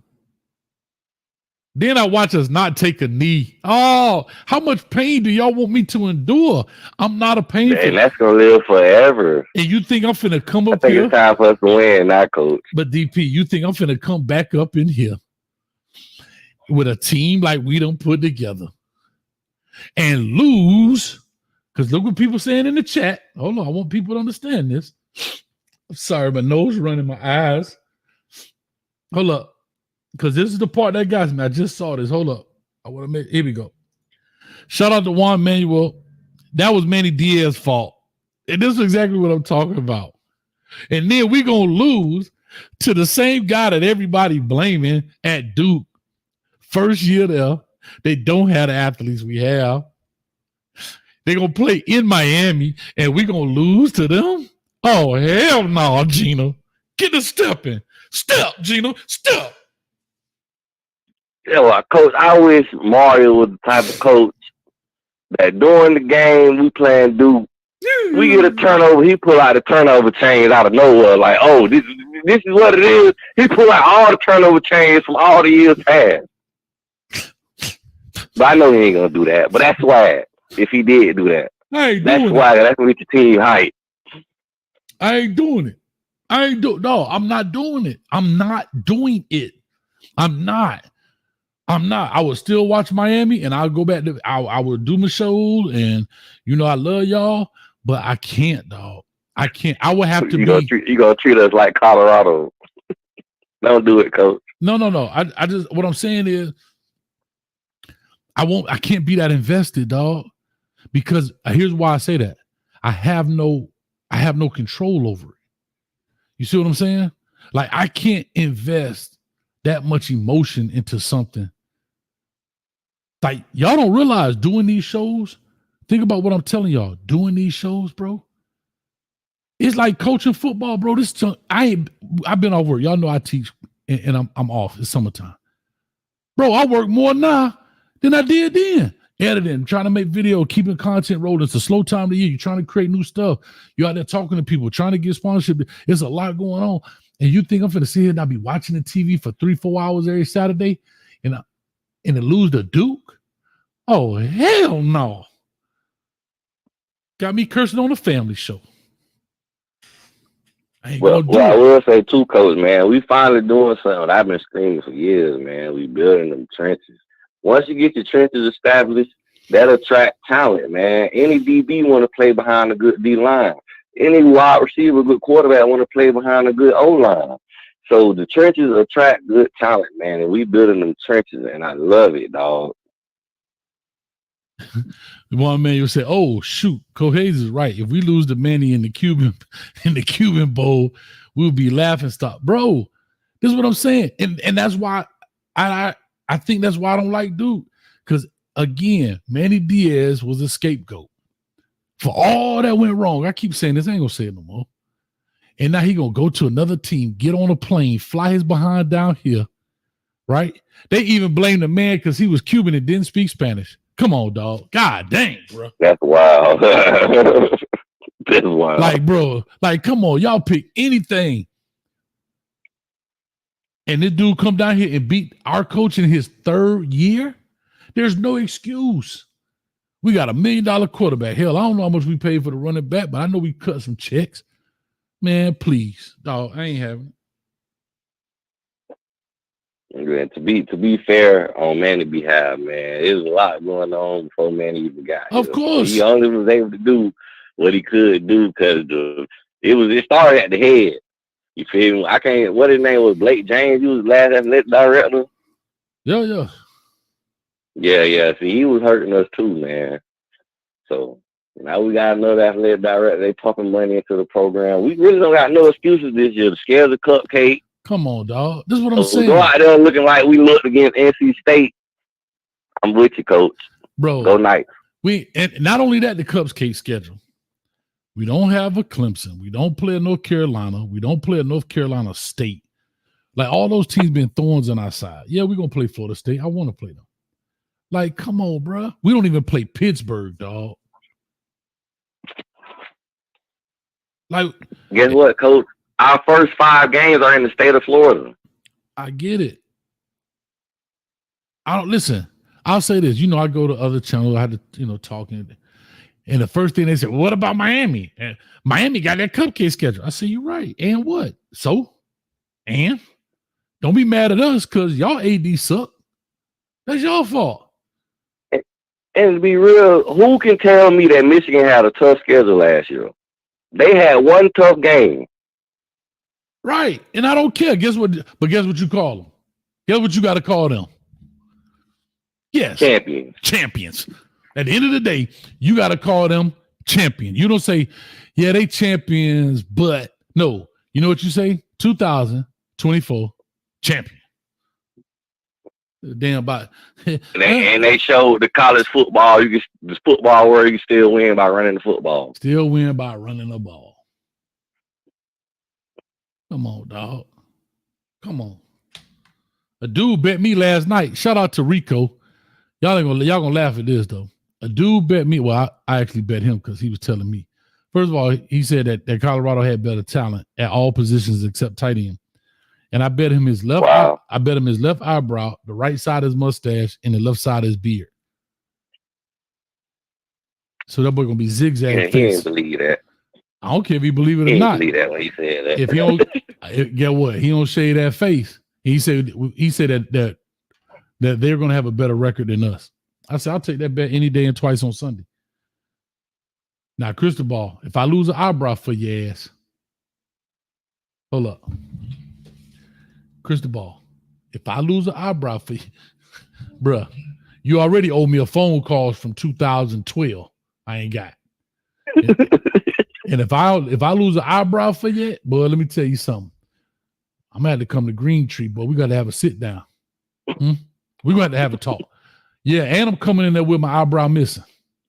So if I go in here with one eyebrow like this, because you could, man, let me tell you something, bro. I don't even know how to fly the plane, but I'll go buy a bunch of paper airplanes and throw them off the roof of the Heck Center. Somebody gonna be flying a plane up in that joint. That's all I'm saying. Coach. Yeah, I'm sorry. Now I want to talk about this realignment scenario because I know the ACC ain't gonna survive too much longer. How things looking. No, but I had a scenario either the big or the SEC. Boy, I also had a third option. Like, say if the top, let's say the top 7 teams in the Big 12 and the top 7 teams in the ACC just combine with each other, would you think that would combine some good matchups and some good quality football? Because I feel like a lot of teams would either level out or you have some pretty good teams in that. Because you have Oklahoma State, Clemson, Miami, FSU. Who else over there in the Big 12? Can't really think of too many of their names that off the top of my head. I know Kansas State over there, they play pretty good football. Kansas been all right the last couple of years, but history, ain't no telling how good they gonna stay. And then I like how UCF building. Yeah. And then you can put North Carolina and NC State in there too. TCU. Here's what I'll say. Here's what I'll say. Only reason I say I don't know is because of it's a third conference, and we've seen what 5 conferences do. It always throws a wrinkle.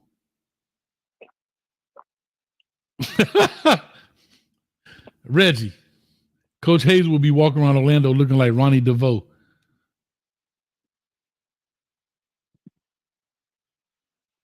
That's a good one, dog. I ain't gonna put you in the. You don't even know what that is. Do you? Hey, DP, you don't even know what that is, do you?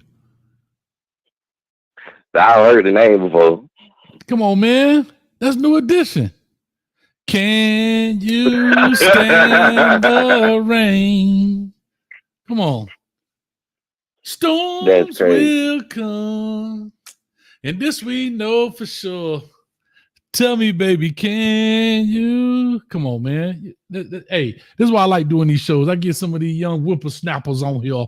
I used to be a young whippersnapper. This was black. You know what I mean? I'm going to dye this thing this summer. What y'all think? Should I dye this summer? Bobby Brown was my boy. Come on, man. What did you see, man? Oh. BVD. A lot of other guys ain't get as big as my boy Bobby Brown. You know, they did their thing for a little while. Once the group broke up, that girl is poison. Yeah. Anyway, let me get back to what I was saying. The only thing, yeah, hey, can I tell you? See, I be too vulnerable on these shows, man. Y'all be knowing too much about old coach on here, man. 245 people watching. Man, I don't even know the heck y'all are. Man, I'll be on here. Hey, can I tell y'all a story? I'm gonna just tell you, then I'll get back to the conference. So I had bought my car, right? And, you buy a new car. This is not recently. You buy a new car. A truck, the front window is not tinted. You know what I'm saying? Just typically. Well, I always had tinted windows. You from the crib.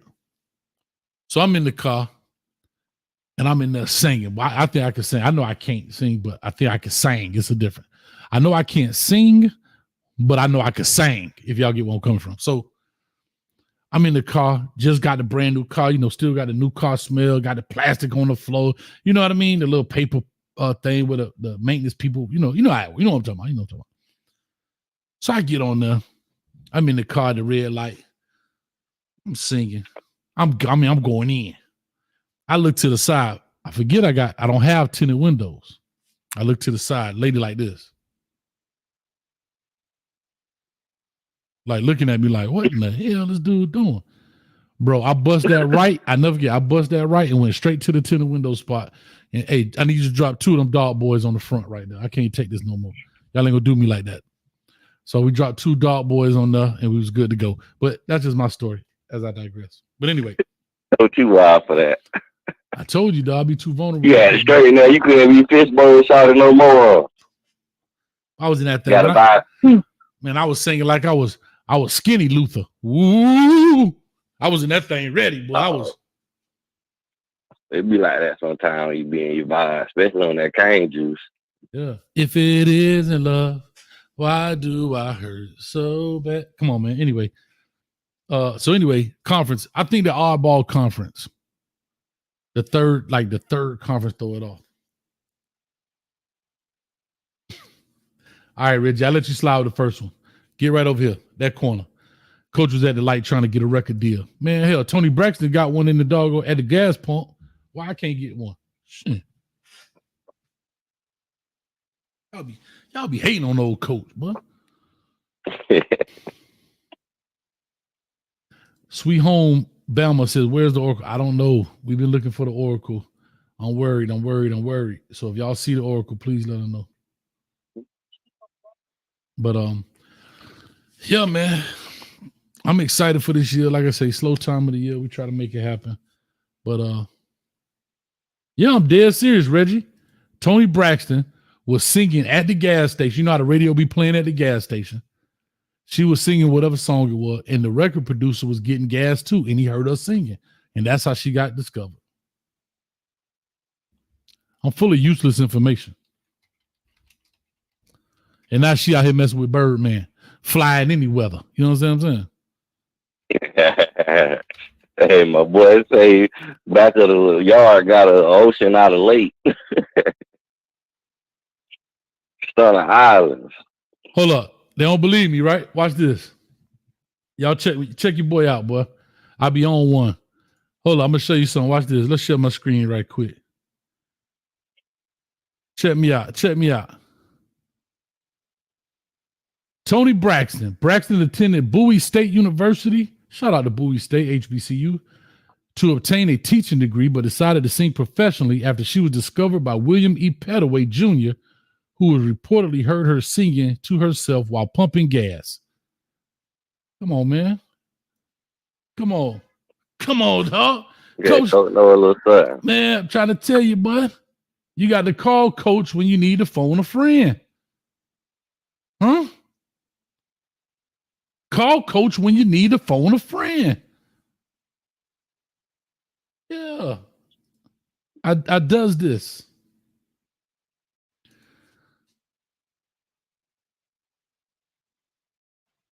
Oh, we got T from Baltimore in the building. All right.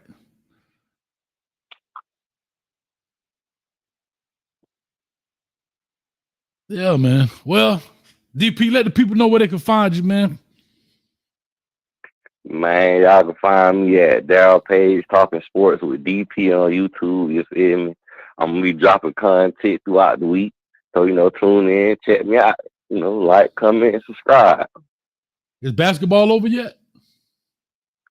Oh yeah, the Boston Celtics don't won the whole thing. They don't did what it do. The Dallas Mavs, they don't fold it like a piece of paper. But it is what it is, man. So I guarantee I can tell you this. I said this at the beginning because everybody talking about a sweep. I said they were going to lose the next one so they could win the last one at home and they extend the ratings. Was I right or wrong? You was right. I said the same thing. Plus, Boston, they wanted to win at home and celebrate with their fans. They ain't want to win in Dallas and have to wait and fly back home to celebrate. Didn't I tell you I'm an expert that knows nothing? Didn't I tell y'all that? I am an expert, NBA expert that knows nothing about the game, but I ain't never wrong.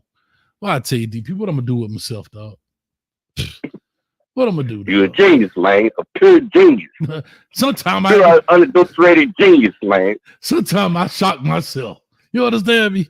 Man, let me stop playing. But I appreciate you, dog. Let me get a team from Baltimore on this day, baby. We can ride out. All right, OG. It's always love, my guy. Yes, all about you. Yes, sir. Appreciate you, buddy. All about yes, you. Uh-oh. Team from Baltimore off in this joint. Talk to me, man. What's going on, Coach? What's happening? Man, I just talked about Bowie State, man, up there around your way, man. Tony Braxton was at Bowie State. You know what I mean? And yeah. Yeah, man. She's real cool too, man. She a woman of the people. You feel me? Like you can catch her family, all those little folks you see on the reality TV. If you in the outskirts of Maryland, you can run into them. Okay. Till I said, what's up? They real cool people. Coach on the way. Real cool people. Oh, okay. My bad. She looked like a Maryland girl too. Now I didn't know where she was from, but she looked like the young ladies that's from the DMV area. Short hair, blue jeans, black boots. You know how I go. But anyway. Yeah. Mm-hmm. What's going on with you, man? Yeah. But man, I got a question for you. So my first question is, I like the pickup on the O-line. Okay. I love that. What do you think? Well, let me ask you this: do you know what the strategy is for Miami as far as retention for these younger guys? Because y'all live in the transfer portal too. So I can't answer that with certainty, but what I will say to you is, I hope that Coach Cristobal, the staff, can articulate a developmental plan and can clearly show them and plot out how they can anticipate their progress. And I think I believe if people can see a vision, they have a better understanding, right? You know, I always try to reference Shark Tank. It's hard for people to give you money if they can't see where it's going. Does that make sense? It does, yeah. You have to be clear. When you go in that Shark Tank, you got to know your numbers. You got to be able to answer questions with confidence. You got to be able to show them where this vision is going, what you see, and that you're about your business. Are you going to be perfect? No. But they want to see that you have really invested your time on top of this game. Where's it going? I make that saying to make this parallel to say the same thing with these players. And that's what I was saying about them when I first talked about them. If they stay 2-3 years, I think they'll be just fine.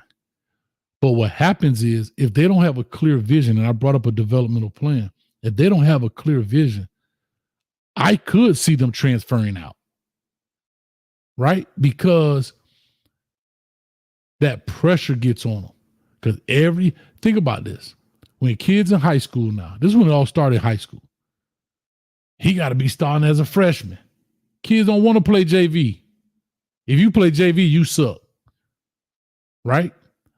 So think about it. That young man went from playing JV, because there's no JV in Pop Warner, right? You just on the team and you play or you don't. Then you go to high school. He in 9th grade. Why he ain't playing varsity? So now they become a starter in varsity because high school coaches are scared to lose them, right? Then when they go to college, they want that same thing, playing time. It's a total different league. And our kids are impatient now. They want to play right now.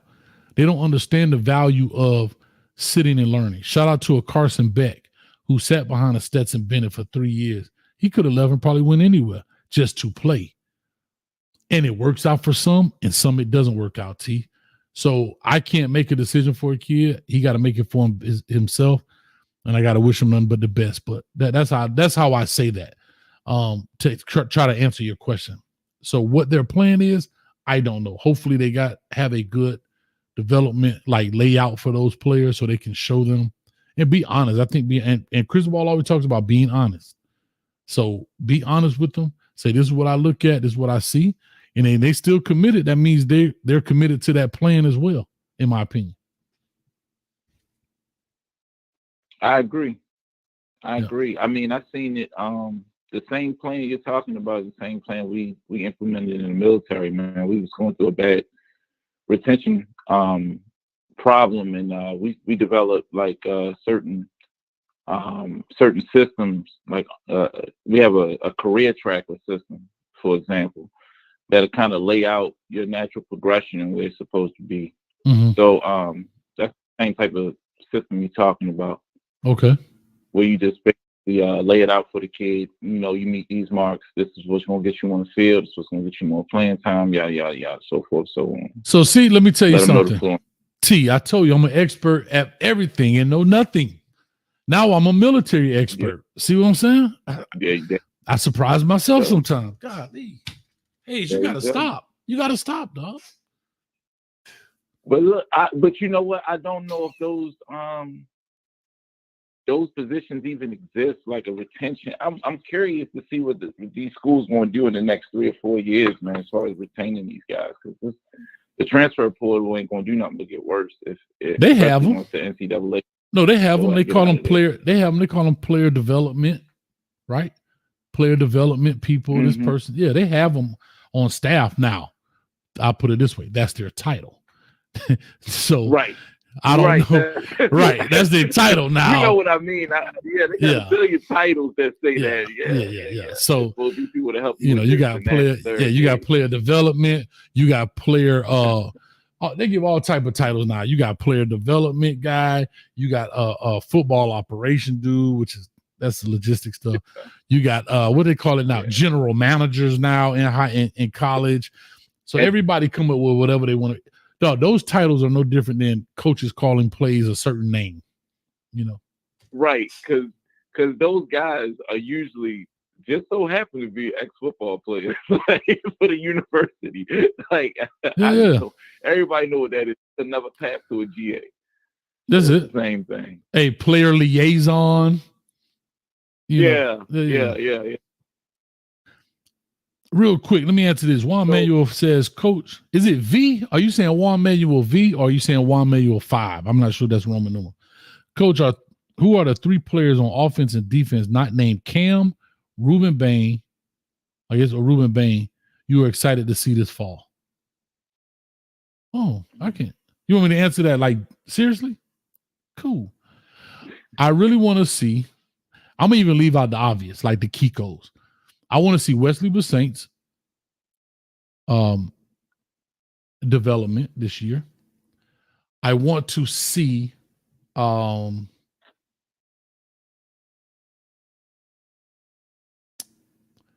want to see Arroyo. I want to see Elijah Arroyo get it in. I really want to see Elijah Arroyo get it in. And I need to see one of these interior D linemen step up. Whether it's Ahmad Moten, I want to see one of my Potts players, and I'm feeling like I got the heebie-jeebies on these kids. Chase Smith has never I can't say has never played, but very limited playing time. I know he was injured because he was my Potts player. Ahmad Moten was my second Potts player of the year. Right? Very little. I need these dudes to step up and step out, jump off the ledge. One of these guys. And who was my guy for this year it would have been Armando Blunt. But I think that was too easy. I went with Artavius Jones was my Potts player. Now, I know that's asking a lot for Artavius freshman coming in and so forth. But Wesley Basaint, any one of the other Potts players, and Arroyo. I think that's a good ask. Okay. Because I could have said Kiko, Damian Martinez, Xavier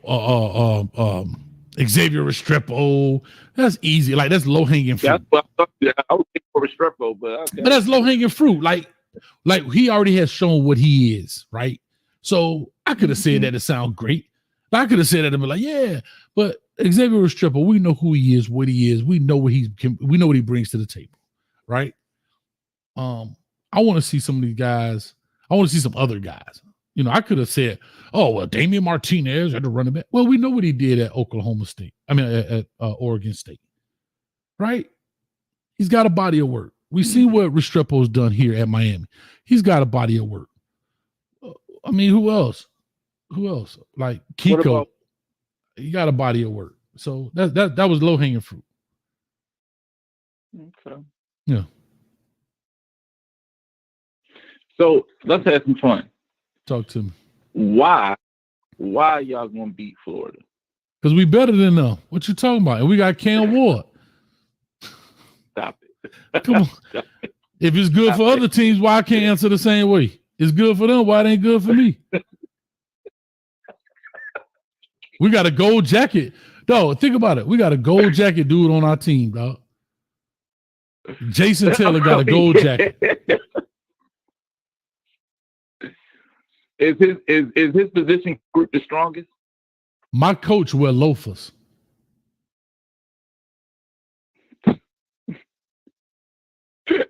You played. No, I'm just telling you, bro. Why? Hold on. Why my answers came? Is his position group the strongest? All of them the strongest. Because he got the gold jacket. All of them, man. You being a hater right now, dog? Because you asking me questions. No, I'm not. You being a hater because you asking me questions. Because you just because you're asking me questions about Miami, you're being a hater. Oh. Bro. All right, let me start off by saying I think that y'all gonna beat the Gators. I just want to know why you think y'all gonna beat them, and I don't think it's just because y'all better though. What do you mean?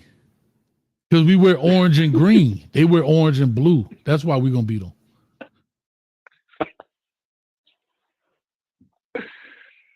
Come on, coach. I'm trying to hear some football, man. What are you talking about? I'm telling you that we do that. What? I told you our coach. We got a coach that got a gold jacket. What's the matchup that you see that y'all gonna beat the Gators? Because on our staff we got over 127 years of college coaching experience. Oh, you want to do that? I'm just telling you. What I'm gonna need you to do is take a sip of that cane juice, get back in the phase, and tighten up, coach. I mean, we got over 127 years of college coaching experience. We got a gold jacket. We got a gold jacket wear over there. We got a gold jacket wear. Yep. We had a gold jacket wear over there. What else? I'm trying to think here. You don't take knees. We got a national. We got a national championship coach. I'm sorry. He won the Pac-12. But our DB coach, who's our DB coach again? I forget. Where is he from?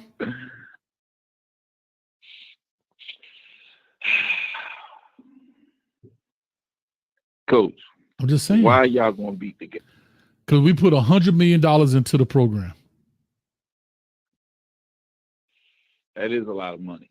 That's a good reason. But I don't know if that's going to help you when y'all line it up. What do you mean?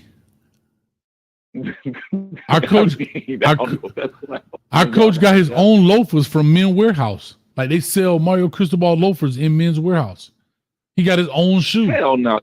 Hold on. You serious? Yeah. Dog, I'm mad to get me a pair. Bro, our coach drink cafe con leche and espresso.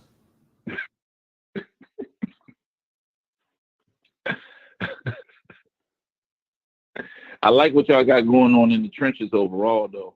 I'm just playing with you, dog. Be honest with you. You see how frustrating that is? In the front, it was funny at first. No, I already know. Hold on, it was funny at first though, and I know you laughing, but eventually, like, damn, how long you gonna take this joke, dog?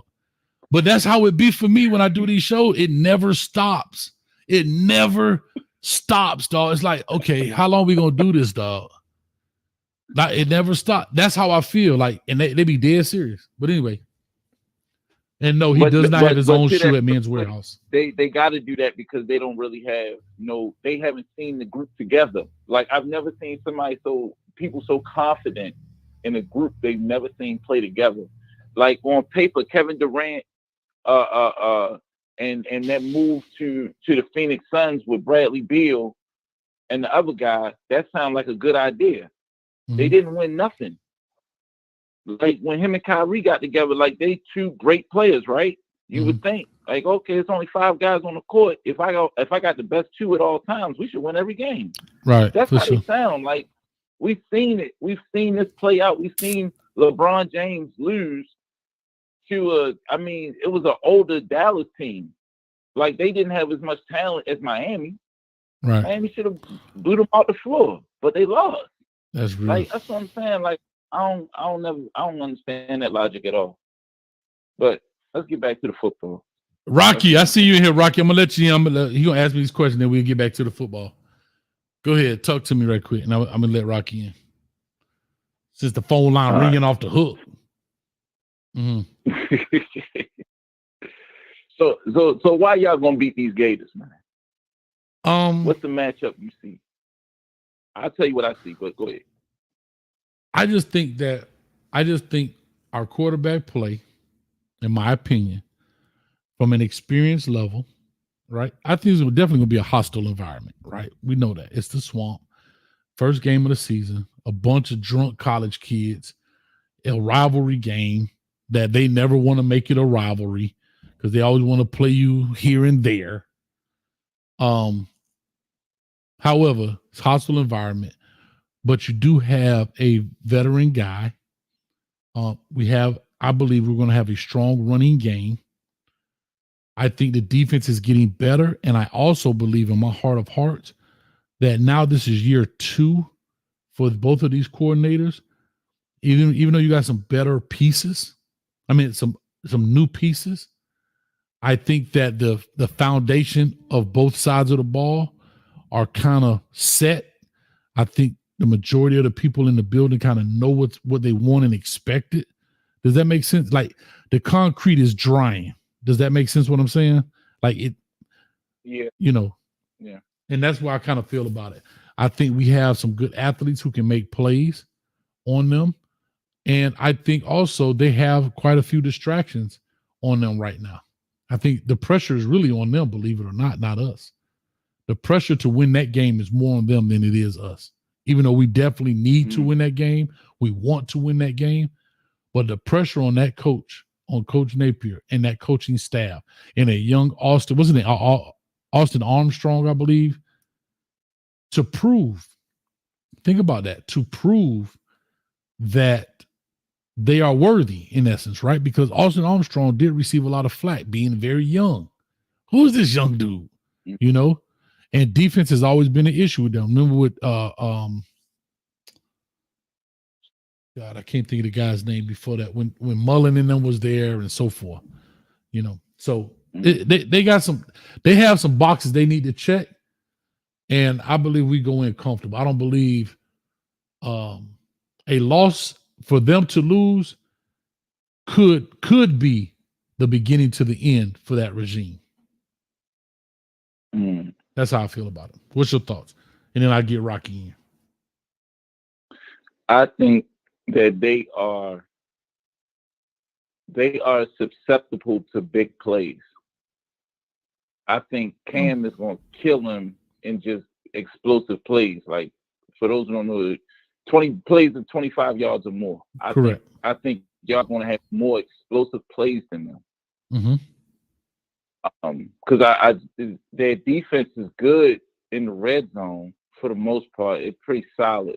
But in the open field, I just think y'all going to eat up too many chunks of yards. Yeah. I'm with you running game. I think y'all going to kind of settle the game down with y'all running game. But I also think they still unsettled that quarterback. Who are they going with? Did they say they was going with DJ Lagway? No, Graham Mertz. They'll probably start off Graham Mertz. Okay, so and even with him, and our defense bite. Like I say, if we can get to Reuben Bain, like I said, that pressure, even if you don't get the sack, his presence, right? Sometimes we call them, proximity sacks, meaning I was in the proximity, like I'm close. You know what I mean? That pressure or pressure, some people pressure sack, however you want to term it. I may not tackle you. I may not even hit you, but you feel my presence. You know I'm here. And so that clock in your head starts to go off and faster. And, it's tough in that swamp now. It's tough even for the home team. It is. The way it's designed, it's tough. Yeah. No, I'm with you, but I don't even think it needs all that. Like I don't trust his I don't trust his decision making. I think he got a decent arm, but Graham do some dumb stuff. Yep. Like he a gunslinger, man. He think he can make any throw fit into any window, and I just think that's a dumb approach. Even though I do think the weakness in Miami is the secondary. I love y'all front seven. I actually love the front four for real. I can go with that, but I think our secondary gets enhanced a little bit because of the front seven. Does that make sense? Yeah. Okay. I can go with that. I can live with that. That's valid. But if they holding up a little bit, don't worry about it. I don't know. I'm excited to see. I want to see the starting lineup. I want to see the very first play. The very first play. I want to see who walk out there the very first play at Florida. You know what's crazy though? I don't know if y'all gonna face a quarterback all season that's really gonna challenge that. There'll be keep it a thou wow with you. Like I don't know if their line is holding up, Mm-hmm. do you have a quarterback that can really throw the ball more than 30 yards from the line of scrimmage, vertical? Maybe DJU. Yeah, they could throw the ball that far. But I get what you're saying. I mean, I just think DJU You know is what I'm saying? young. Like, I don't know if I'm going to deal with somebody with a deadly enough arm to really test your secondary that way. Here's what I'll say, and I'll just say this, and I'll grab Rocky. Matter of fact, I'll do it now. If I bring it on. Rocky in the building. What's up with you, baby? What's going on, Coach Hayes? Can I answer this question? Yeah, let me just finish, and you totally can answer it. The only thing I would say, see, the situation there is so wild because as a coach, if you are on the hot seat, you feel the steam coming off them cheeks back there. No diddy. Are you willing to seal your fate or put the fate of your career in the hands of a true freshman in a big game like this? You ain't starting off with Mercer, Sam Houston State, you're not, McNeese. You coming in playing Miami. Are you willing to go into this game and make the decision that DJ this is a question that has to be asked.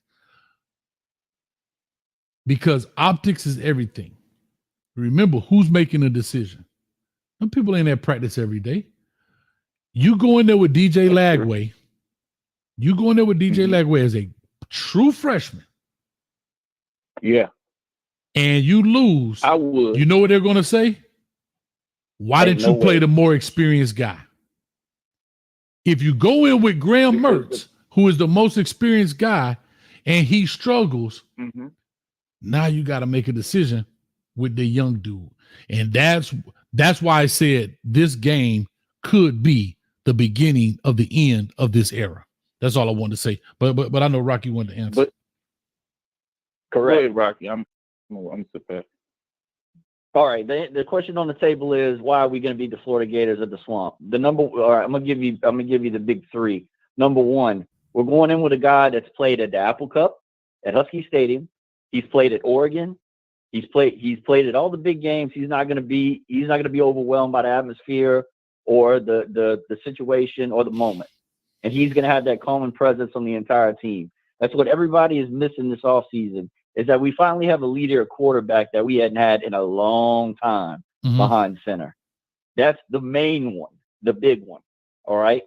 Second, we have veterans around him that have been on the Hurricanes team, that have been in these big games, like Restrepo, like Jacoby George.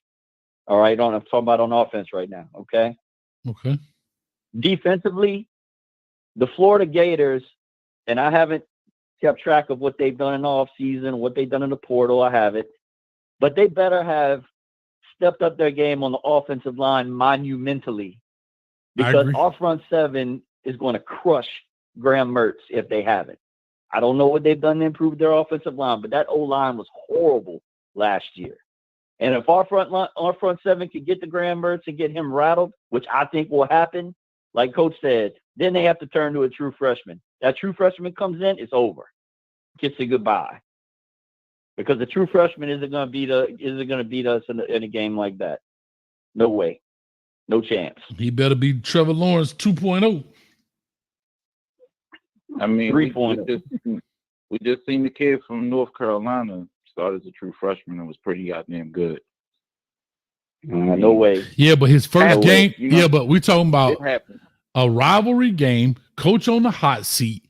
We're just talking about the amount. And it's so much more pressure. I get where you're coming from, but Mac Brown is not on the hot seat.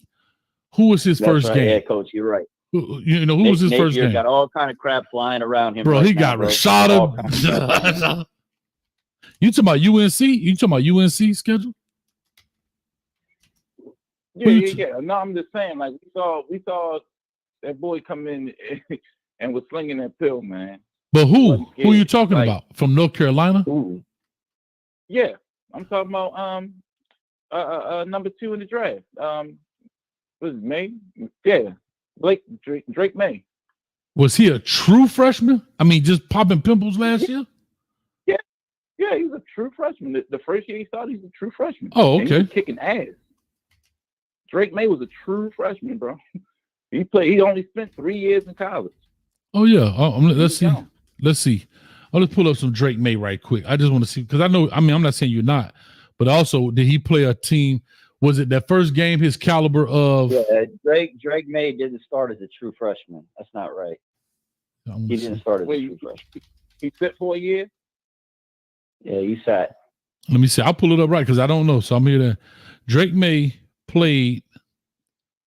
He played in 4 games his freshman year in 2021.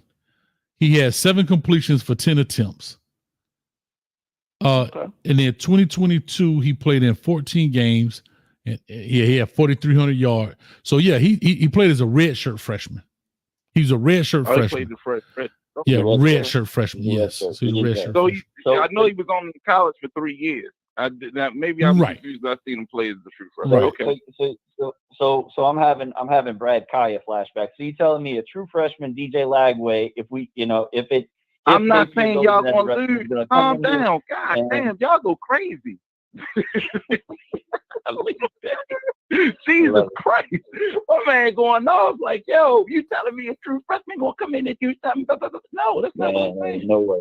What I'm telling you is based on the skill set of DJ Lagway, the reason why I would start him is because he can run the ball. He's an athlete. At the end of the day, I know I can just like we had the conversation before. I can run the ball endlessly. Like I don't have to throw it with him. I literally can go a whole damn drive without throwing the ball and maybe give him 1 or 2 opportunities once the box is packed. So that's why I would go with him. I think Graham Mertz is an F up. I think he's going to make dumb decisions and throw the ball to Miami all day long because he's scared in the pocket. I agree with that. And here's what I'll say. But here's what I'll say. I could agree with you. I would agree with that. And I don't disagree with it. I think Billy Napier's hands are tied in back to what I'm saying. The off the field stuff, the hot seat. Because you got to remember, the boosters who sit up in them booths, they're not qualified to really truly judge football. They go off of what? They go off of the word of mouth around the street. They go off of these podcasts and who we got and what's the rumbles in college football, and that's what they really work off of. They're not really qualified. Why do you think they always try to hire a search committee? What the hell is a search committee? I never understood why you need a search committee. That to me, that's just you funneling money into some program to find a coach. You need a search committee to find a coach. All these damn coaches out here. We ain't looking for the Hope Diamond. We're looking for a football coach. So to me, I totally get and I totally understand where you're coming from. I think his hands are tied with the veteran guy in Graham Mertz. Now, he maybe try to sprinkle in some DJ, but I don't think he's willing. I don't know. I may be wrong, but I just through my experiences in the situation he's in. Now, if he was Mac Brown's situation, Mac Brown is comfortable, they good, no problem. He could do that. He could do that. You know. Is Graham Mertz a transfer? Yeah, from Wisconsin. Wisconsin. All right, yeah, he played last. Yeah, that's what I thought. So my thing is the other reason to go with DJ is at least if I'm gonna go, if he already knows what time it is, even though the odds are stacked up against him. He got to me, he got the hardest schedule in college football. Mm-hmm. I'm going with the young boy, especially for the first game. Why not? Because I don't have nothing else to lose, bro. I know what Graham Mertz is. We all know what he is. I'm with you. He had started DJ Lagway against the Hurricanes, game 1, true freshman in the swamp. It's at home. It's a home game. And how hard is it to goddamn field the snap and put the ball in the running back's gut? How hard is that? But you know you can't play us like that. You just said our front seven is dominant. Like I got you. So yeah, but that's dominant. So I think if for a dominant front seven, what did I say? Like when My man figured out that they could not block Chop Robinson. Uh-huh. I'm just gonna run the ball. I gotta run the ball. If I can't block you in the pass game, they're not gonna be able to block y'all in the pass game. That's a given. So I'm running the ball regardless on who's out there. My thing is that Graham Mertz is not a running threat. DJ Lagway is. So you're going with the dual threat true freshman in hopes of adding another dimension to your offense to try to fool the defense. Barrow, Bain, Messador, Pico, the Saint. But I can't. But the one thing that can happen is I can't let this game get out of hand and it be a total ass whooping. So in order to take some time off the clock, play some field position, at least I can keep the score manageable. Because I think Ward is going to go out there and light their ass up. Like I said before, those explosive plays that he can make is going to hit different. He only needs 1 or 2 plays to score. I agree. I'm saying take some possessions out this shit and slow the game down and run the hell out the ball. I'm at home. I got the crowd behind me. Whatever I do positive, they're going to go nuts for every first down. And maybe I can keep DJ Ward on the sideline long enough to where as though my guys get some confidence and I can get this kid to go at least 10 for 15 passing and the rest run game. That's tough, man. What I got to lose. Here's what I'm telling you. You're not wrong. I think the only thing that makes that decision is the scenario. It's what you're saying. I can agree with if the situation was different. I just know the political part of this game is because I'm looking at Graham Mertz. I'm looking at his stats. The first game he played came in, he played Utah. They lost 24-11. He was 31 of 44 for 333 yards.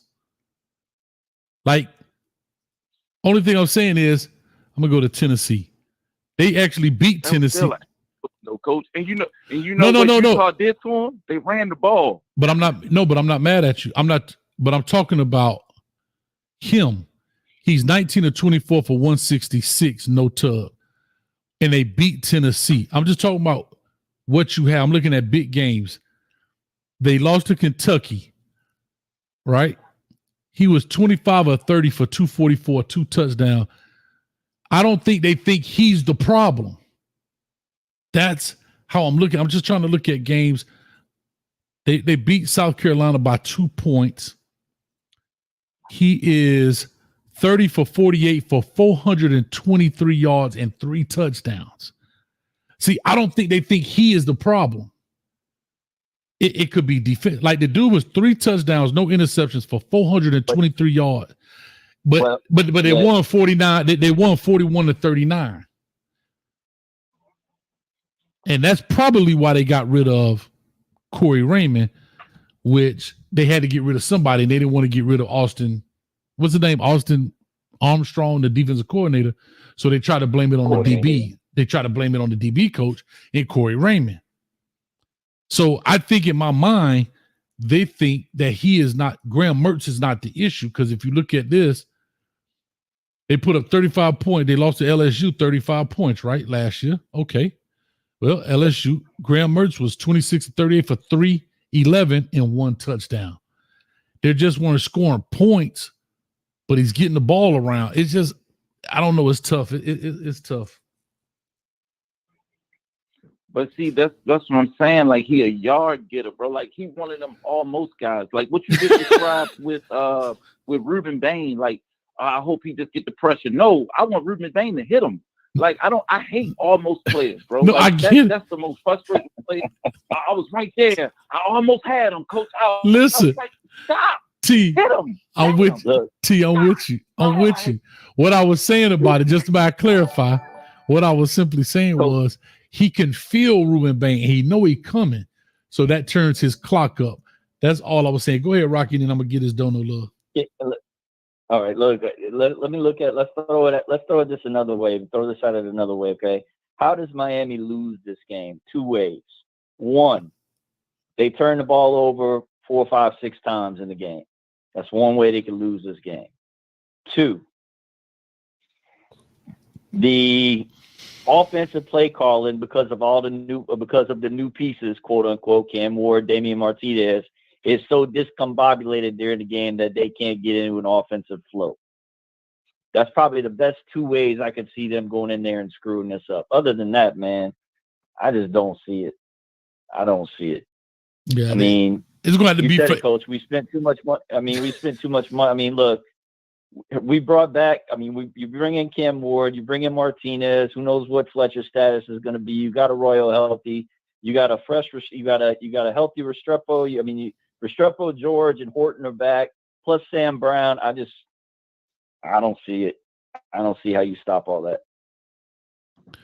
No, I agree. Real quick, let me get his donor some love and let's talk about it. Mike Branley for the $10. Thanks. Says Coach Hayes, go Kane. Man, throw them use.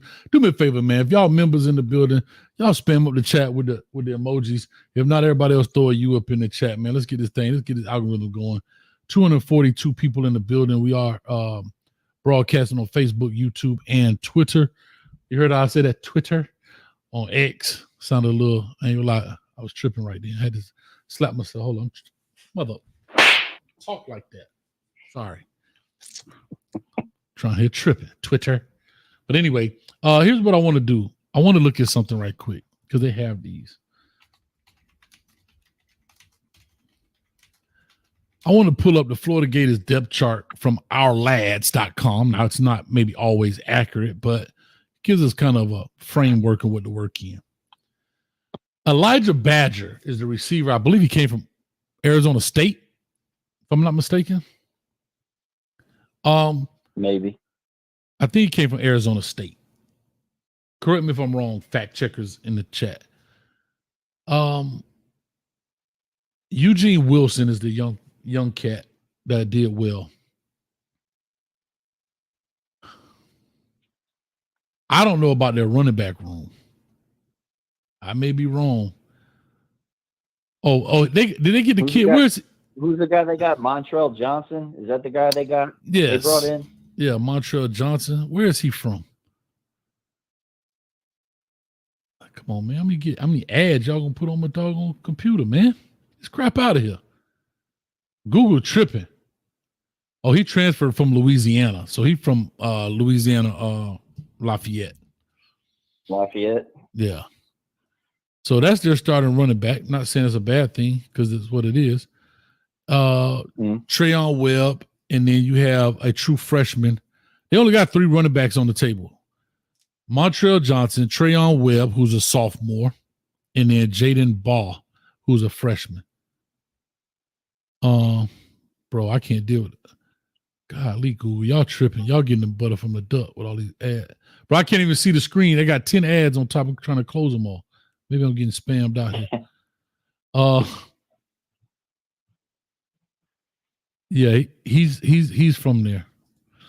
So offensively, as I look at them, I mean, I give Elijah Badger some love. I don't think he scares us, but I will give him some love. They lost their number 1 receiver from last year. And the running back, Etienne. Yeah. Yeah. The O-line is coming back. They were bad, but it looks like only the right tackle, based on this chart, only the right tackle. That O-line was bad, Coach. That Florida O-line was not good. It was bad last year. No, it was bad. They looked a little bit better in that spring game. They did look a little bit better. They look like they got some more size. The O-line kind of developed together, though. So we'll see. Yeah, but the thing about the O-line, they're old. Well, not necessarily. That's not true. Yeah, redshirt junior, so he's really a senior. Sophomore, who was probably a freshman last year. The center is a redshirt junior, so he's a senior. He's probably in his 5th year. The right tackle is a redshirt junior transfer, so he's a senior.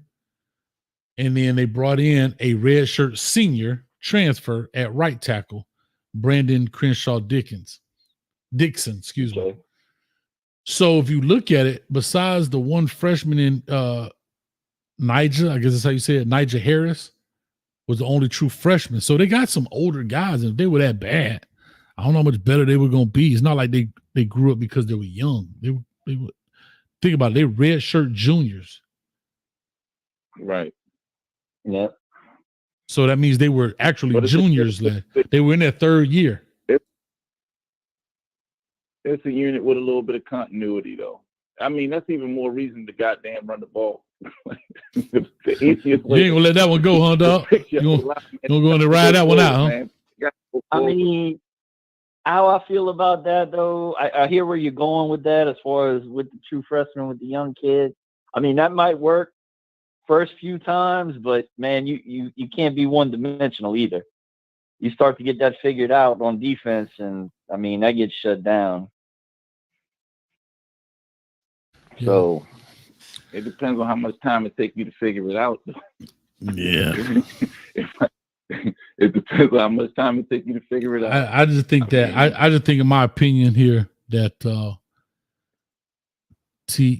I just think, in my opinion, that he's got quite a few obstacles outside of this and pressures outside of this. Yeah, there's a lot of crap swirling around Gainesville, man. I agree, Coach. There's a lot of crap swirling around. Yeah. So you think he coaching scared this year? I think he's coaching for his job. He coaching for his job. He's on the hot seat, man. Yeah. Heck yeah. Because, bro, can I tell you this? And especially, I'm gonna tell you, it's a big one. Again, I have no proof for this. I always have to do this because people like to clip what you say. He's not. See, it's different about being fired and still get paid versus being fired and not get paid, right? See, one thing about these coaches, they got a kind of like an insurance policy. Okay, you want to fire me? Well, guess what, dog? Fire me. You still owe me X amount of dollars to buy me out. But if they fire you with cause, they don't owe you. So if this Jaden Rashada thing is nasty, it's just, in my opinion, if it's nasty enough, that's how they try to do Mel Tucker, fire him with cause. So they weren't on the hook for that amount of money. So now, I don't know what his buyout. Here, let's pull it up, man. Here, let's have fun with this. Danny Gators. Let's make some Gator shoes. Billy Napier contract. I think I looked this up before. When Billy Napier signed a 7-year, $51.8 million contract to leave Louisiana and replace Dan Mullen after the 21 season. So that means the 22 season is when he started. So he coached 22, 23, and this is only now 24, right? Am I right, y'all? Mm-hmm. So he's only done 2 years of a 7-year bid. U.S. willingness to increase the financial commitment was a key factor. Okay, we're going to talk about everybody else. Now, let's do the buyout. $51 million over 7 years.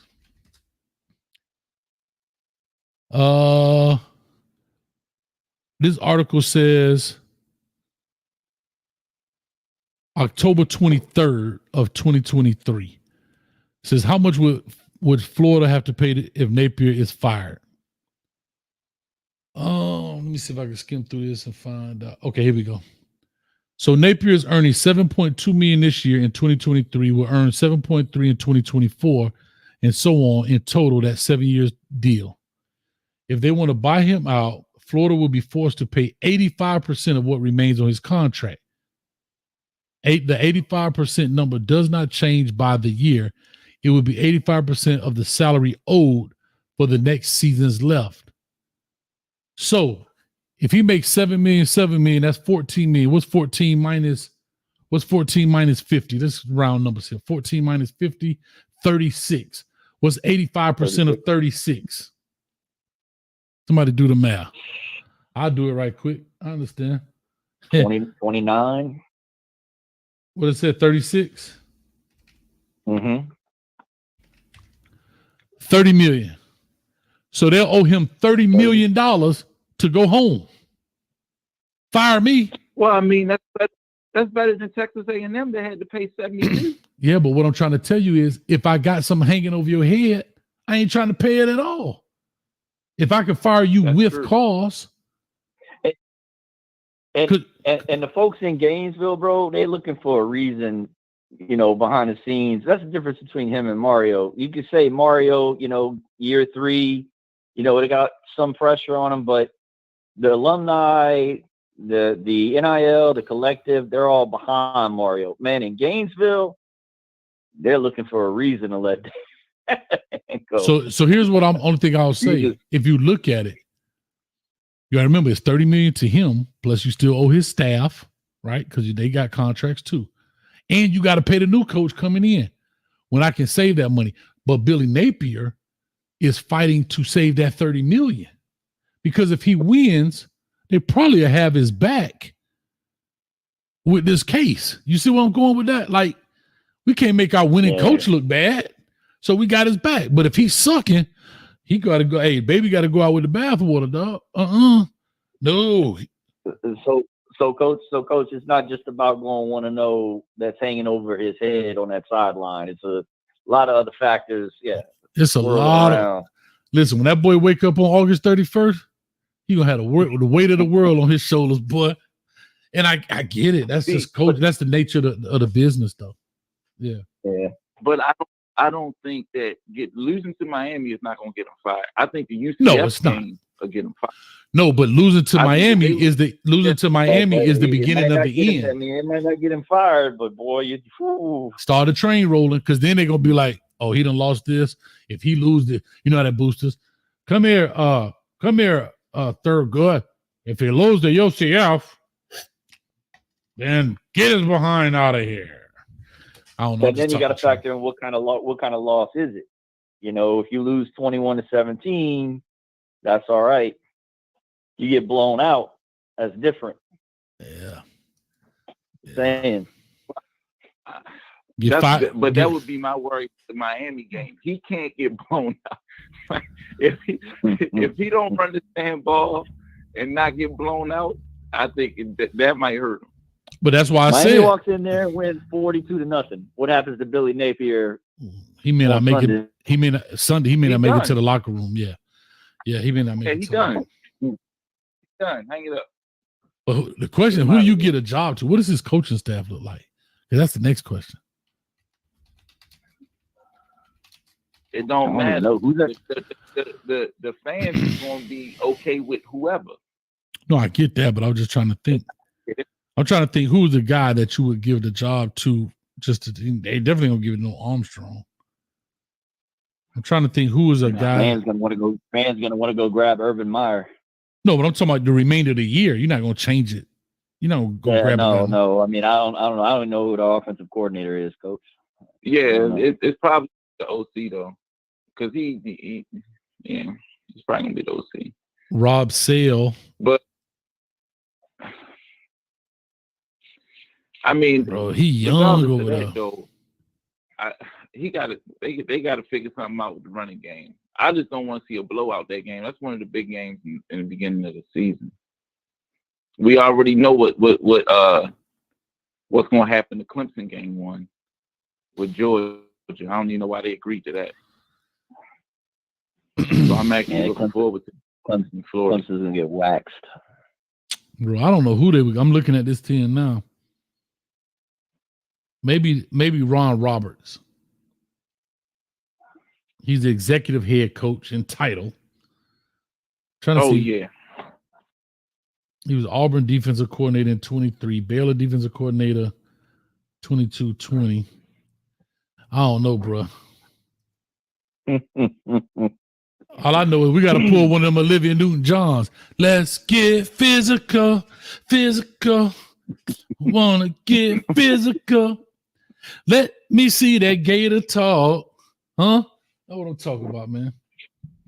But how bad? Why did the Gators fall off? Because y'all down there. How did the Gators fall like this?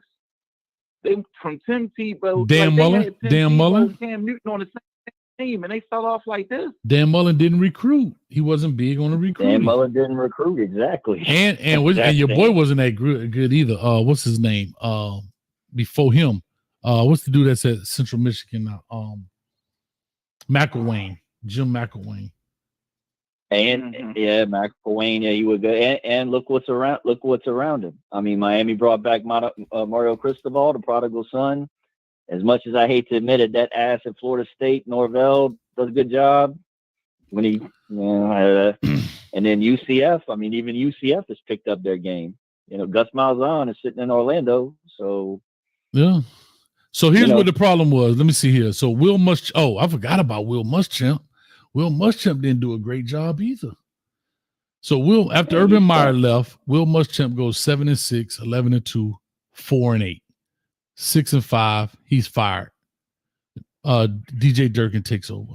Jim McElwain comes in 10-4, 9-4, 3-4. He's fired. Randy Shannon takes over. Bro, look at that. You got 1, 2, 3. They fired in their fourth year. This dude might make it, dog. I don't know. Anyway, Jim McElwain, 10. Think how fast they fire the coaches, bro. Like after Muschamp, right? I'm sorry, after Urban Meyer, Muschamp's first year 7-6, second year 11-2, third year 4-8, fourth year Muschamp goes 6-5. He's fired. Gone. McElwain, first year 10-4, second year 9-4. You just went 9-4. In the third year, you start off 3-4, and you're fired. Dan Mullen, 10-3 first year, 11-2 the second year, 8-4 the third year, 5-6 in the fourth year. You fired. Billy Napier, 6-7, 5-7. He may not make the fourth year, bro. To be determined. Because you said they fire you in the middle of the seasons, right? Bro, they fired Jim McElwain when he was 3-4. That was 7 games into the season. Fired. They fired Dan Mullen at 5-6.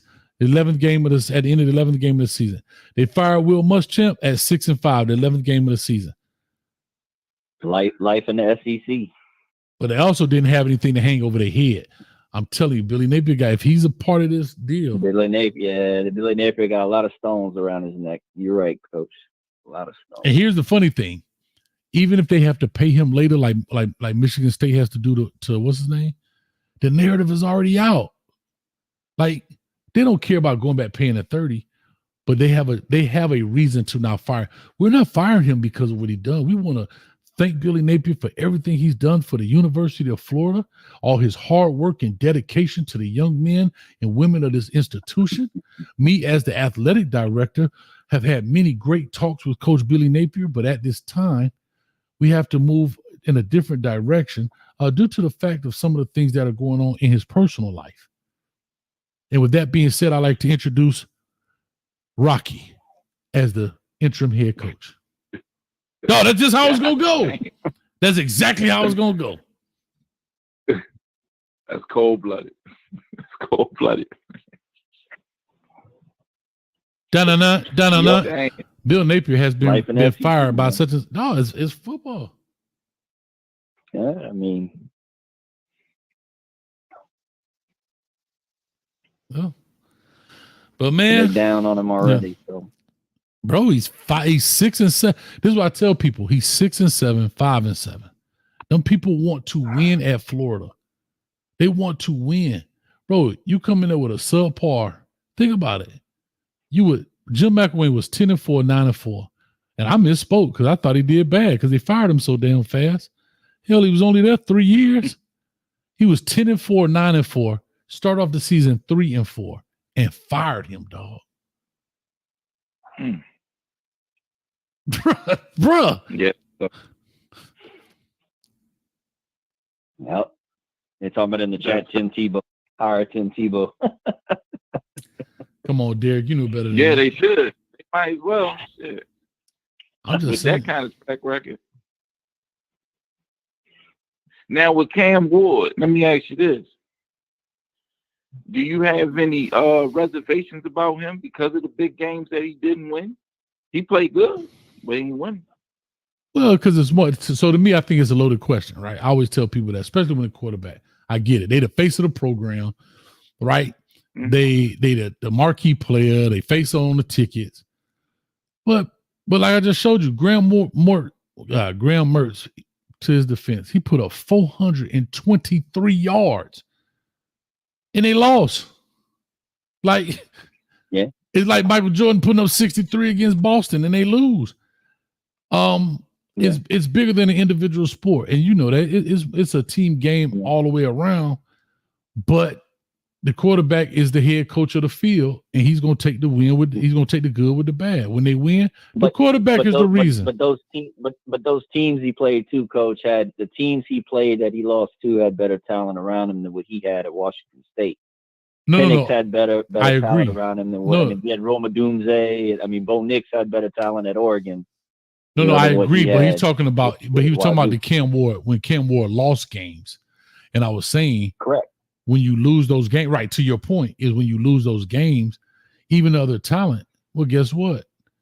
What about defensively? How did he lose the game? Did they score? Right. See, my thing is this. If you score 49 points in college football and you lose the game, it ain't the offense's fault, dog. Nope. Like that's how I am, right? It ain't the offense's fault, dog. Like if you give up 21 points, it's 21 points, it's college football. But when you start scoring, like if you lose 49-51, probably not the offensive fault, though. But if you lose to North Carolina State 20-6, probably the offensive fault. Can't score. But they lost to Stanford last year. Okay. They lost to Arizona State. Okay. Arizona State dropped 10 wins last year. Arizona State went 10-2. Not Arizona State. They lost to Arizona State too, but they lost to Arizona University too. They lost to the Sun Devils. That was Oh yeah, they were bad. Yeah. But guess what, bro? I hate to say this. They were a bad team. They were a bad team. They were on a bad team. They're just a bad team. I just think he could play. I think overall they're just a bad team. Like, ain't no doubt he can play. The boy had damn near 4,000 yards. I mean, right on a bad team like, with 38 sacks. Right, 3,700 yards is pretty goddamn tough. I just I'm like, damn. Look at this. Look, I'm gonna say something that nobody's saying right now. If it turns out right between Cam Ward and Dawson this year, he should be en route for the Heisman, or in the talks for the Heisman. Cam Ward. Okay, but here's what I'm gonna just say about the Arizona game for y'all go down that path. Cam Ward in the Arizona loss, they lost 44-6. 44-6.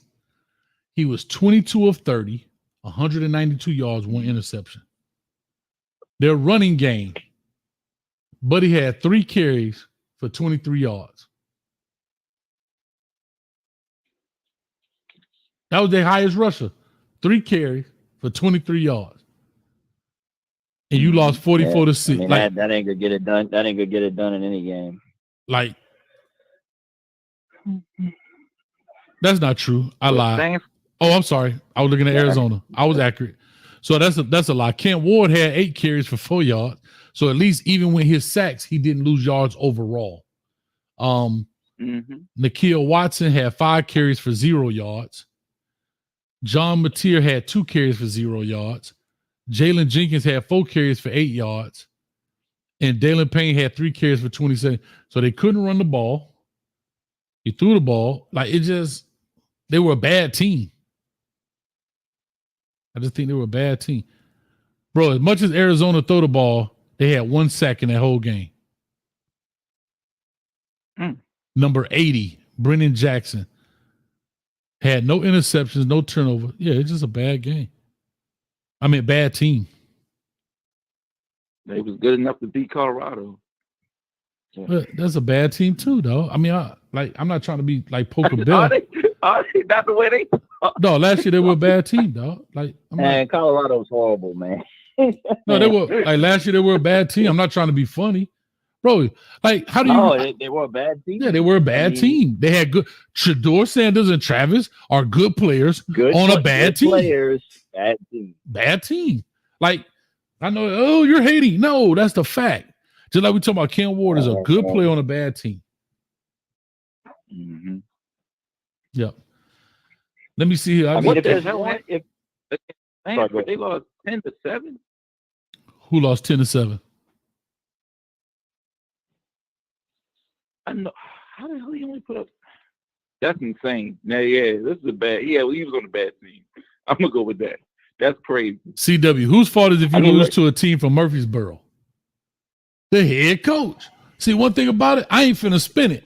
I don't have no spin in me. I'm telling you that's on the head coach that you lose to a G5 team. Unless your entire team got diarrhea, there's no excuse for losing to them teams. I'm being honest. I'm just calling it what it is, bro. Mm-hmm. Agree. That's true. See, coach, don't mess up Buff's connection. Just call it like I see it. If there's one experiment, coach, with the Miami Hurricanes going into this season that can be said, and this is kind of reaching, it is about continuity and how much continuity, how much the transfer portal / continuity affects your performance on the field. Now, you can make an argument that Florida State had that same issue. Who was the other team that had all those portal transfers? It was Michigan State that year when they had all those portal transfers, that they've already proven that wrong. Not at quarterback, because Jordan Travis was there that whole time whenever Norvell was rebuilding through the portal. I think the same thing for the Michigan State QB. But if there's one experiment for the Hurricanes, is the gelling, I guess, of all these guys that have been brought in. That's my opinion on it. But that's recent. Yeah, you saw. So you saw Michigan State had that flash in the pan season, which was a good season, and in the following season, didn't fare so well. They fell off. So yeah, you can have the one-offs, you can have the TCUs, you can have, and there's nothing wrong with that. Taking nothing away from TCU, taking nothing away from Michigan State.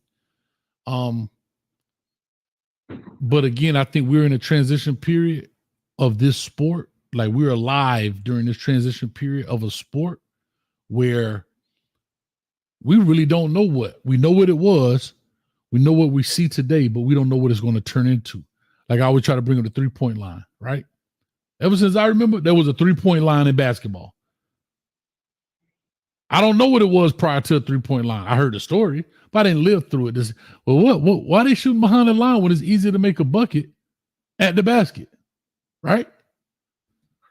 But analytics have now changed the entire game, that everybody's shooting 3-pointers and nobody getting offensive rebounds, putting them back up. Nobody. You see where I'm coming from? Like, yep. We've been alive where we've seen the transition of basketball from the Magic Johnsons, the Michael Jordans, where they play in the post, and you brought in a Steve Kerr who was a 3-point specialist, right? Like, he came in for the 3-point play. Now, you bringing in a big man specialist like a Shaq. Like, you know what I'm saying? Because I tell you, I'm the expert of basketball that knows nothing. So what I'm telling y'all is, we are in that transition of football that we're living through. We really don't know,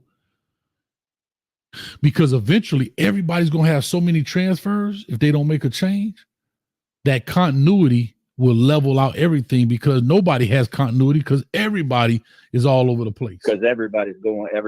Yeah. Yeah. See, right now you have continuity in Alabama's, Ohio State's, Clemson's, and so forth, because they've had enough people in Georgia's, because they've had enough people on the roster to keep it alive, and they will go and grab 1 or 2 little pieces. But eventually that runs out if they keep going with this model. Oh, hold on, I got Reggie on here. He's going to tell me something.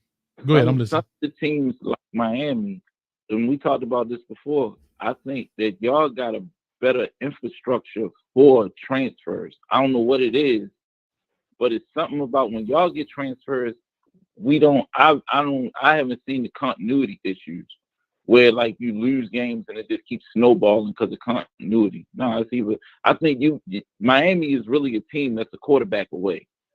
I think y'all got the quarterback. It's just a matter of y'all head coach not screwing the pooch. Listen, that's why I started this 10 win minimum campaign. I was the first to say it. Soldier Boy. We got to stop he can't use that excuse. You're an $80 million coach, start doing $80 million things. Because guess what? The $80 million coach want them players to do Division I Power 5 things. That's how I look at it. And if we as as University of Miami fans finna pay for his contract through $30 popcorn and beer and $80 parking, damn it, I expect 10 wins. And I don't expect none less. I'm going to the Heck Center and stand on the roof and fly paper airplanes. That's just how I see it. He can't. I agree. He can't screw up this year. And screwing up isn't a loss at Florida, even though I don't think that's going to happen. You can't lose to, y'all were talking about earlier, talking about freaking Duke, and you lose that game, you might as well not even go home. No, dog. We lose to Duke. I'm done. Hey, V12 gonna do the show by itself. You can't lose that game. Period. You can't lose that game. Period. You can't lose. At home. I don't know. I have to look at our schedule. You can't lose to one of these. It's these ACC games that are close or that we're blowing. We got to start winning those games. It's ridiculous. Those games have to be won. Period. Hey, 12 got to do that show by himself. I can't do it. I won't do it. I can't win with him. Can't work with him. Won't do it. Won't do it, dog. No, when I say I won't do it, bro, I won't do it. I do have an overall question though about the ACC. Why everybody keep trying to play the ACC like we the weakest conference? Like the Big 12 is cool, but we would wax the Big 12. ACC would smash every team in the Big 12. Here's what I'll say. I think all conference. Man, what happened to Reggie? I thought he was on here. Reggie was just on here, and he hung up. I think personally, I think it's all relative, bro. I think all conferences have your top 4, maybe teams. You know what I'm saying? Across the board. Okay, what's the top of the Big 12? So right now, the top of the Big 12 would be your Oklahoma State. I can tell you right now. They got blown out by Texas. Championship game. Yeah, but Texas is. Yeah, but Texas at that time was the top. Yeah, but they was the top team. That's what I'm saying. So Texas is a top team, right? Oklahoma. I think Texas, Oklahoma State, and let me see. That's 3. And I'm looking consistently, not over the past year. K-State won like that. I would say Texas, Oklahoma, Oklahoma State. We're talking about consistent. And I'll just stay with them 3. I'll stay with those 3. Consistently at the top of the top. Utah in there, even though they just got there. I'm going to slide Utah in there. Okay. Well, I was trying to, okay, well, then that means I got to take Texas out then because they're going to the SEC. So I was trying to keep it. Okay, I was trying to keep it, and you got to take Oklahoma out because they going too. Yeah, they're going SEC too. Yeah. So now the new faces would be, you said Utah in the Big 12. Yeah. Okay. Mm-hmm. I didn't know that. I didn't realize that. So Utah. So I now didn't know that either. Utah. So. Yeah. I mean, and you got a team that, just put everybody together, said they're going to go 12-0, but I believe that to them. They got it. I guess so. Oh, you know what? I was looking at the 23. I'm sorry. That's why. I was looking at the 23. I was looking at the 23 conference.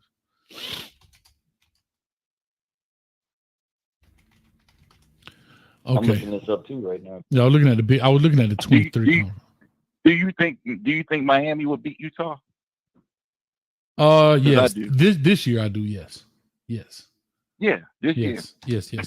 Yes. I'll just make sure because they will whack Utah. Hey, you gotta remember, dog, I got PTSD from the mother channel, man. They be hitting you with all they ask you some questions from like, you know what I'm saying? So I be having to catch myself sometimes. Right. No, you see how civil the conversations are here? People just whether we agree, disagree. Oh, and it's not, oh, I'm telling you.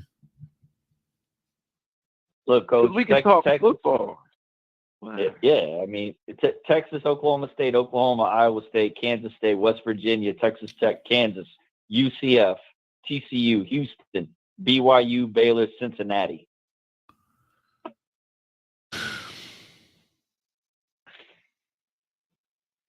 So Texas and Oklahoma are gone.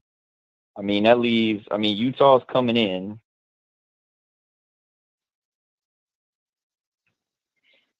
And that's what I'm saying. Arizona was a 10-win team. They did decent. Yeah, but Jed Fish is at Washington now. Right. So we'll see. Where's Washington? Where are they at? Big Ten.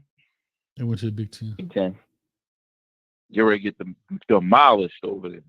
Damn it, man. Even though I do think Jed Fish got a little bit more credit than what he deserved, but we'll see. I think he got blessed with a quarterback and wide receiver duo that was pretty goddamn good. And they kind of set the table for everything else to be successful. I don't know. We'll see, man. No, I think Jed Fish did a great job. I agree with you, though. I mean, he has some talent, though. So let me ask y'all this quick question. What is Oregon State? Oregon State and who?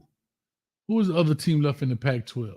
Washington State. Yeah, Washington State. Yeah. What are they going to do? Are they going to? They can't have a conference championship with them too. They said they're going to blend them in with, I think, the Mountain West. Mountain West, yeah. Oh Lord, they're going to play like a combination. They're going to be playing like Fresno State, and so they're going to do kind of what Notre Dame did when they came to ACC that year, the COVID year. Right, but the thing about it is, Oregon State with their schedule, they might go undefeated. Listen, that's what I was going to say. Then what? So do they take a G5? Hold up. So do they take a G5 role? Oh, wait a minute, because remember the rule was the conference champ of the Power Four in a group of 5. Does Oregon State slip in the playoffs by beating that conference to get in as a G5 role? Oh, that's nasty work. That's nasty work. That's nasty work right there. Oh, that's nasty. Hold on. Listen to what I just caught this. It just dawned on me. Big 10, Big 12, ACC, SEC have a guaranteed spot plus a G5. If Oregon State and Washington State are in the quote-unquote Pac-12 that's remaining with a Pac-2, but during the season, they're going to blend them into the Mountain West or whatever they have going on. And that's a G5 conference. And they go through and run the gauntlet on the G5 and become because Notre Dame could have been the ACC champions that year, right? Because they win the conference. Right. But they wanted to be independent. So they can get voted in. But no. I know, but here I'm making the comparison, meaning the year. But what I'm saying is the year that Notre Dame went into the ACC conference, if they would have won it, they would have been the ACC champions that particular year, right?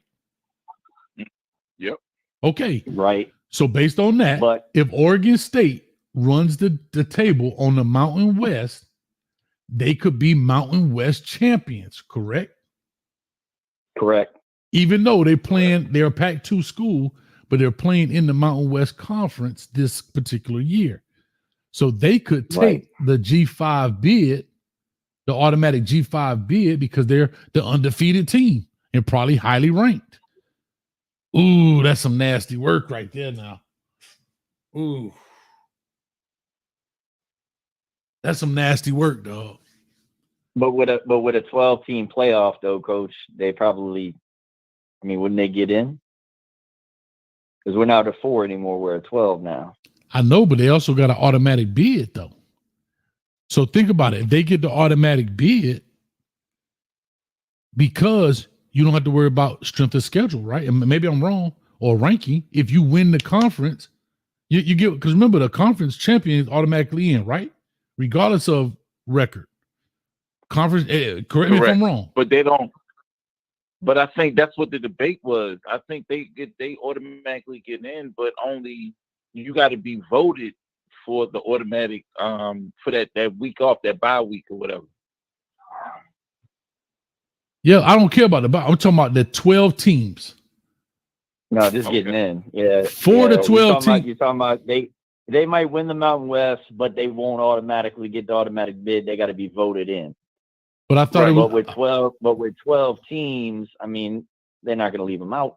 Oh no, what I'm saying, what I'm saying is the G5. Hear me out. The G5 has an automatic. They take the 5th spot out of the 4. They get a 5th spot. Okay. So what I'm saying is, if Oregon State runs the table and runs the game and like blowing people out, of course they get ranked how Liberty was. Remember, Liberty was ranked 25th or whatever they were. Yep. Blah blah blah, undefeated. Yep. Well, if Oregon State does that under the umbrella of Mountain West, they should potentially get the G5 bid, which will be the 5th automatic team in, and then they'll determine who the other 7 teams are. Right. Does that make sense or no? For me, coach, is now we doing that, but this team, so there are no neutral site playoff games. If you're the highest seed, you host the team. Right. That's crazy work like that, because we know the 2 top SEC teams definitely getting in, the 2 top Big Ten teams getting in. So you might have a situation where a Georgia or Alabama got to go into a G5. Gotta go to Miami of Ohio and go. Yeah, and that's crazy. Hey, that's insane. It'd be that's easy. Crazy. Yeah. I don't know. I thought Appalachian State. At Boone. in Boone, right? In Boone, North Carolina. I got a better one. Ohio State at FIU. Oof. Yes, Lord. Y'all too much fun, now man. Coach is reading. No, I'm just having fun. I'm just talking about crazy places to go. Yeah. Oh, but man. That's crazy, though. I mean, yeah, I didn't think about it that way. It is crazy. I don't know. It'll be interesting. I lost my shoe, man. I've been in the kitchen cooking so doggone much. I mean, cooking. I made some bison burgers. I had some barbecue buffalo wings. I think I'm gonna make some. My next one, I'm gonna make some spaghetti. What should I make? Okay. I'm doing that tomorrow. I'm trying to think what kind of spaghetti should I call it. Should I get it? Got to get you over here to the boot. Go some Rocky Mountain. Listen, some Rocky Mountain oysters. How about that? All right, man. Oh yeah. Rocky, you inspired me, bro. Go with that. Go with that. Run with that, Coach. Run with it. Some Rocky Mountain oysters. That's what I'm gonna go with. That's gonna be the next food. Yep. Invite LNV over for that. No. Y'all let's see it. Hey, you know I got a new cooking channel. It's called Cook by Coach. I'll be cooking up that work. Being there whipping that work up, man. Well, but you got to cook them like 3 or 4 times because you got to rewind and show them that you said that. Well, that's where the cooking comes in. I was like, yo, if I'm gonna commit a crime, I'm gonna do it with Buddy all day. We didn't robbing people. I don't care what you see on that tape. Coach, if you got a cooking show, man, look, please prep the vegetables. You ain't got to prep the meat, but prep the vegetables. Nobody wants to see anybody chopping an onion or chopping a bell pepper. Oh, my bad. E. Brown talking about gout. Why you do me like that, man? How you know what's going on? Nassau said, Cohades, do you know what that is? Do I know what is? Hold on, I'm so lost. Sharks outfit, what's up with you? Oregon State, Washington State not eligible for conference championship. Oh, okay. Appreciate that, Sharks. Taught me something. All right. I don't know, bro. Kenny Stats, I can't tell you, dog. To me, this whole conference stuff is like that whole baseball. Who's on first? What's on? It's hard. It's hard enough to imagine that SMU, Stanford, and Cal are going to be ACC opponent. Man, that just. Oh yeah, I know what Mountain Oysters are. Yeah, I know what Mountain Oysters are, NASA. I didn't know what you were asking me, but yes, that's why I said Rocky Mountain because they're in the Rocky Mountains. Rocky Mountain Oysters. You know, it's always a play on word. But yeah. I wonder if they set Dion up with some of that yet. I don't know. I ain't eating no Mountain Oysters, dog. I'm cool on that, cuz some stuff I just ain't eating. I ain't eating donkey balls or nothing else. I'm cool. I just go give me some grapes or a plum. I'm cool. But man, I'm about to get up out of here, man. We had it right at the 3-hour mark. I appreciate I got to ride to Miami tomorrow, man. Got to go take care of some family business. And we're gonna make it happen, man. All right, Coach, man. Stay safe on them travels. And yeah, man. I'll be on tomorrow at 7, though. Yeah, I'll be on tomorrow at 7. We'll make it happen. Right. All right. Thanks, guys. Reggie. All right. All right. Appreciate it, Coach. All right. Reggie, you got to All give right, me good that topic. site too, man. Do me a favor, Reggie. Put it in the Discord. So, because you said something about that one time before. So put that in the Discord for me, Reggie, about that site you were telling me. I need to bookmark it so I can reference it. And yeah, appreciate it. All right, before I get out of here, man, again, appreciate ATL Kane, man, for the $10 dono on Cash App, as well as Norman for the $15, Falcon the X for the 305 3 times, and Mike Branley for the $10. Thank you so much, man. Again, all of those donations do help the channel grow, helps a lot of things go on, man. Also to all the callers in the building. Good show, man. 3 hours making it happen, having fun with it. Take this phone number down. Make sure you hit the like, share, and subscribe button as we get up out of here, man. Over 257 people in the building watching. Thank you. And somebody said, what you driving? I ain't driving nothing. Actually, matter of fact, Coach Cristobal coming to pick me up. We got to have a 3-hour talk about this Duke game. E. Brown, since you want to know so doggone much. We driving the Kane Mobile. Matter of fact, I might have Get Down Brown come get me. We jump in the Kane Mobile and put Mario Cristobal in the back seat and have a long talk with him about this Duke game. That's what we driving. I sure will, man. Appreciate it. But like I say, I'll be in a Tesla sitting back. I'll be editing video while the car drive by itself. That's how I get down. I'm like, they call me Elroy from the Jetsons. Anyway, let me stop being funny. Anyway, I appreciate y'all. Thank y'all so much, man. Been nothing but fun and love. Again, if you see Miss Wilcox, a.k.a. the Oracle, please put a word out. I'm super worried. It's actually kind of bothering me a little bit. And I don't know anybody. I don't think she had Instagram or something. So I don't even know or whatever. But like I said, let me know. I appreciate y'all. Much love. Peace. Where my cane juice at? This thing biting.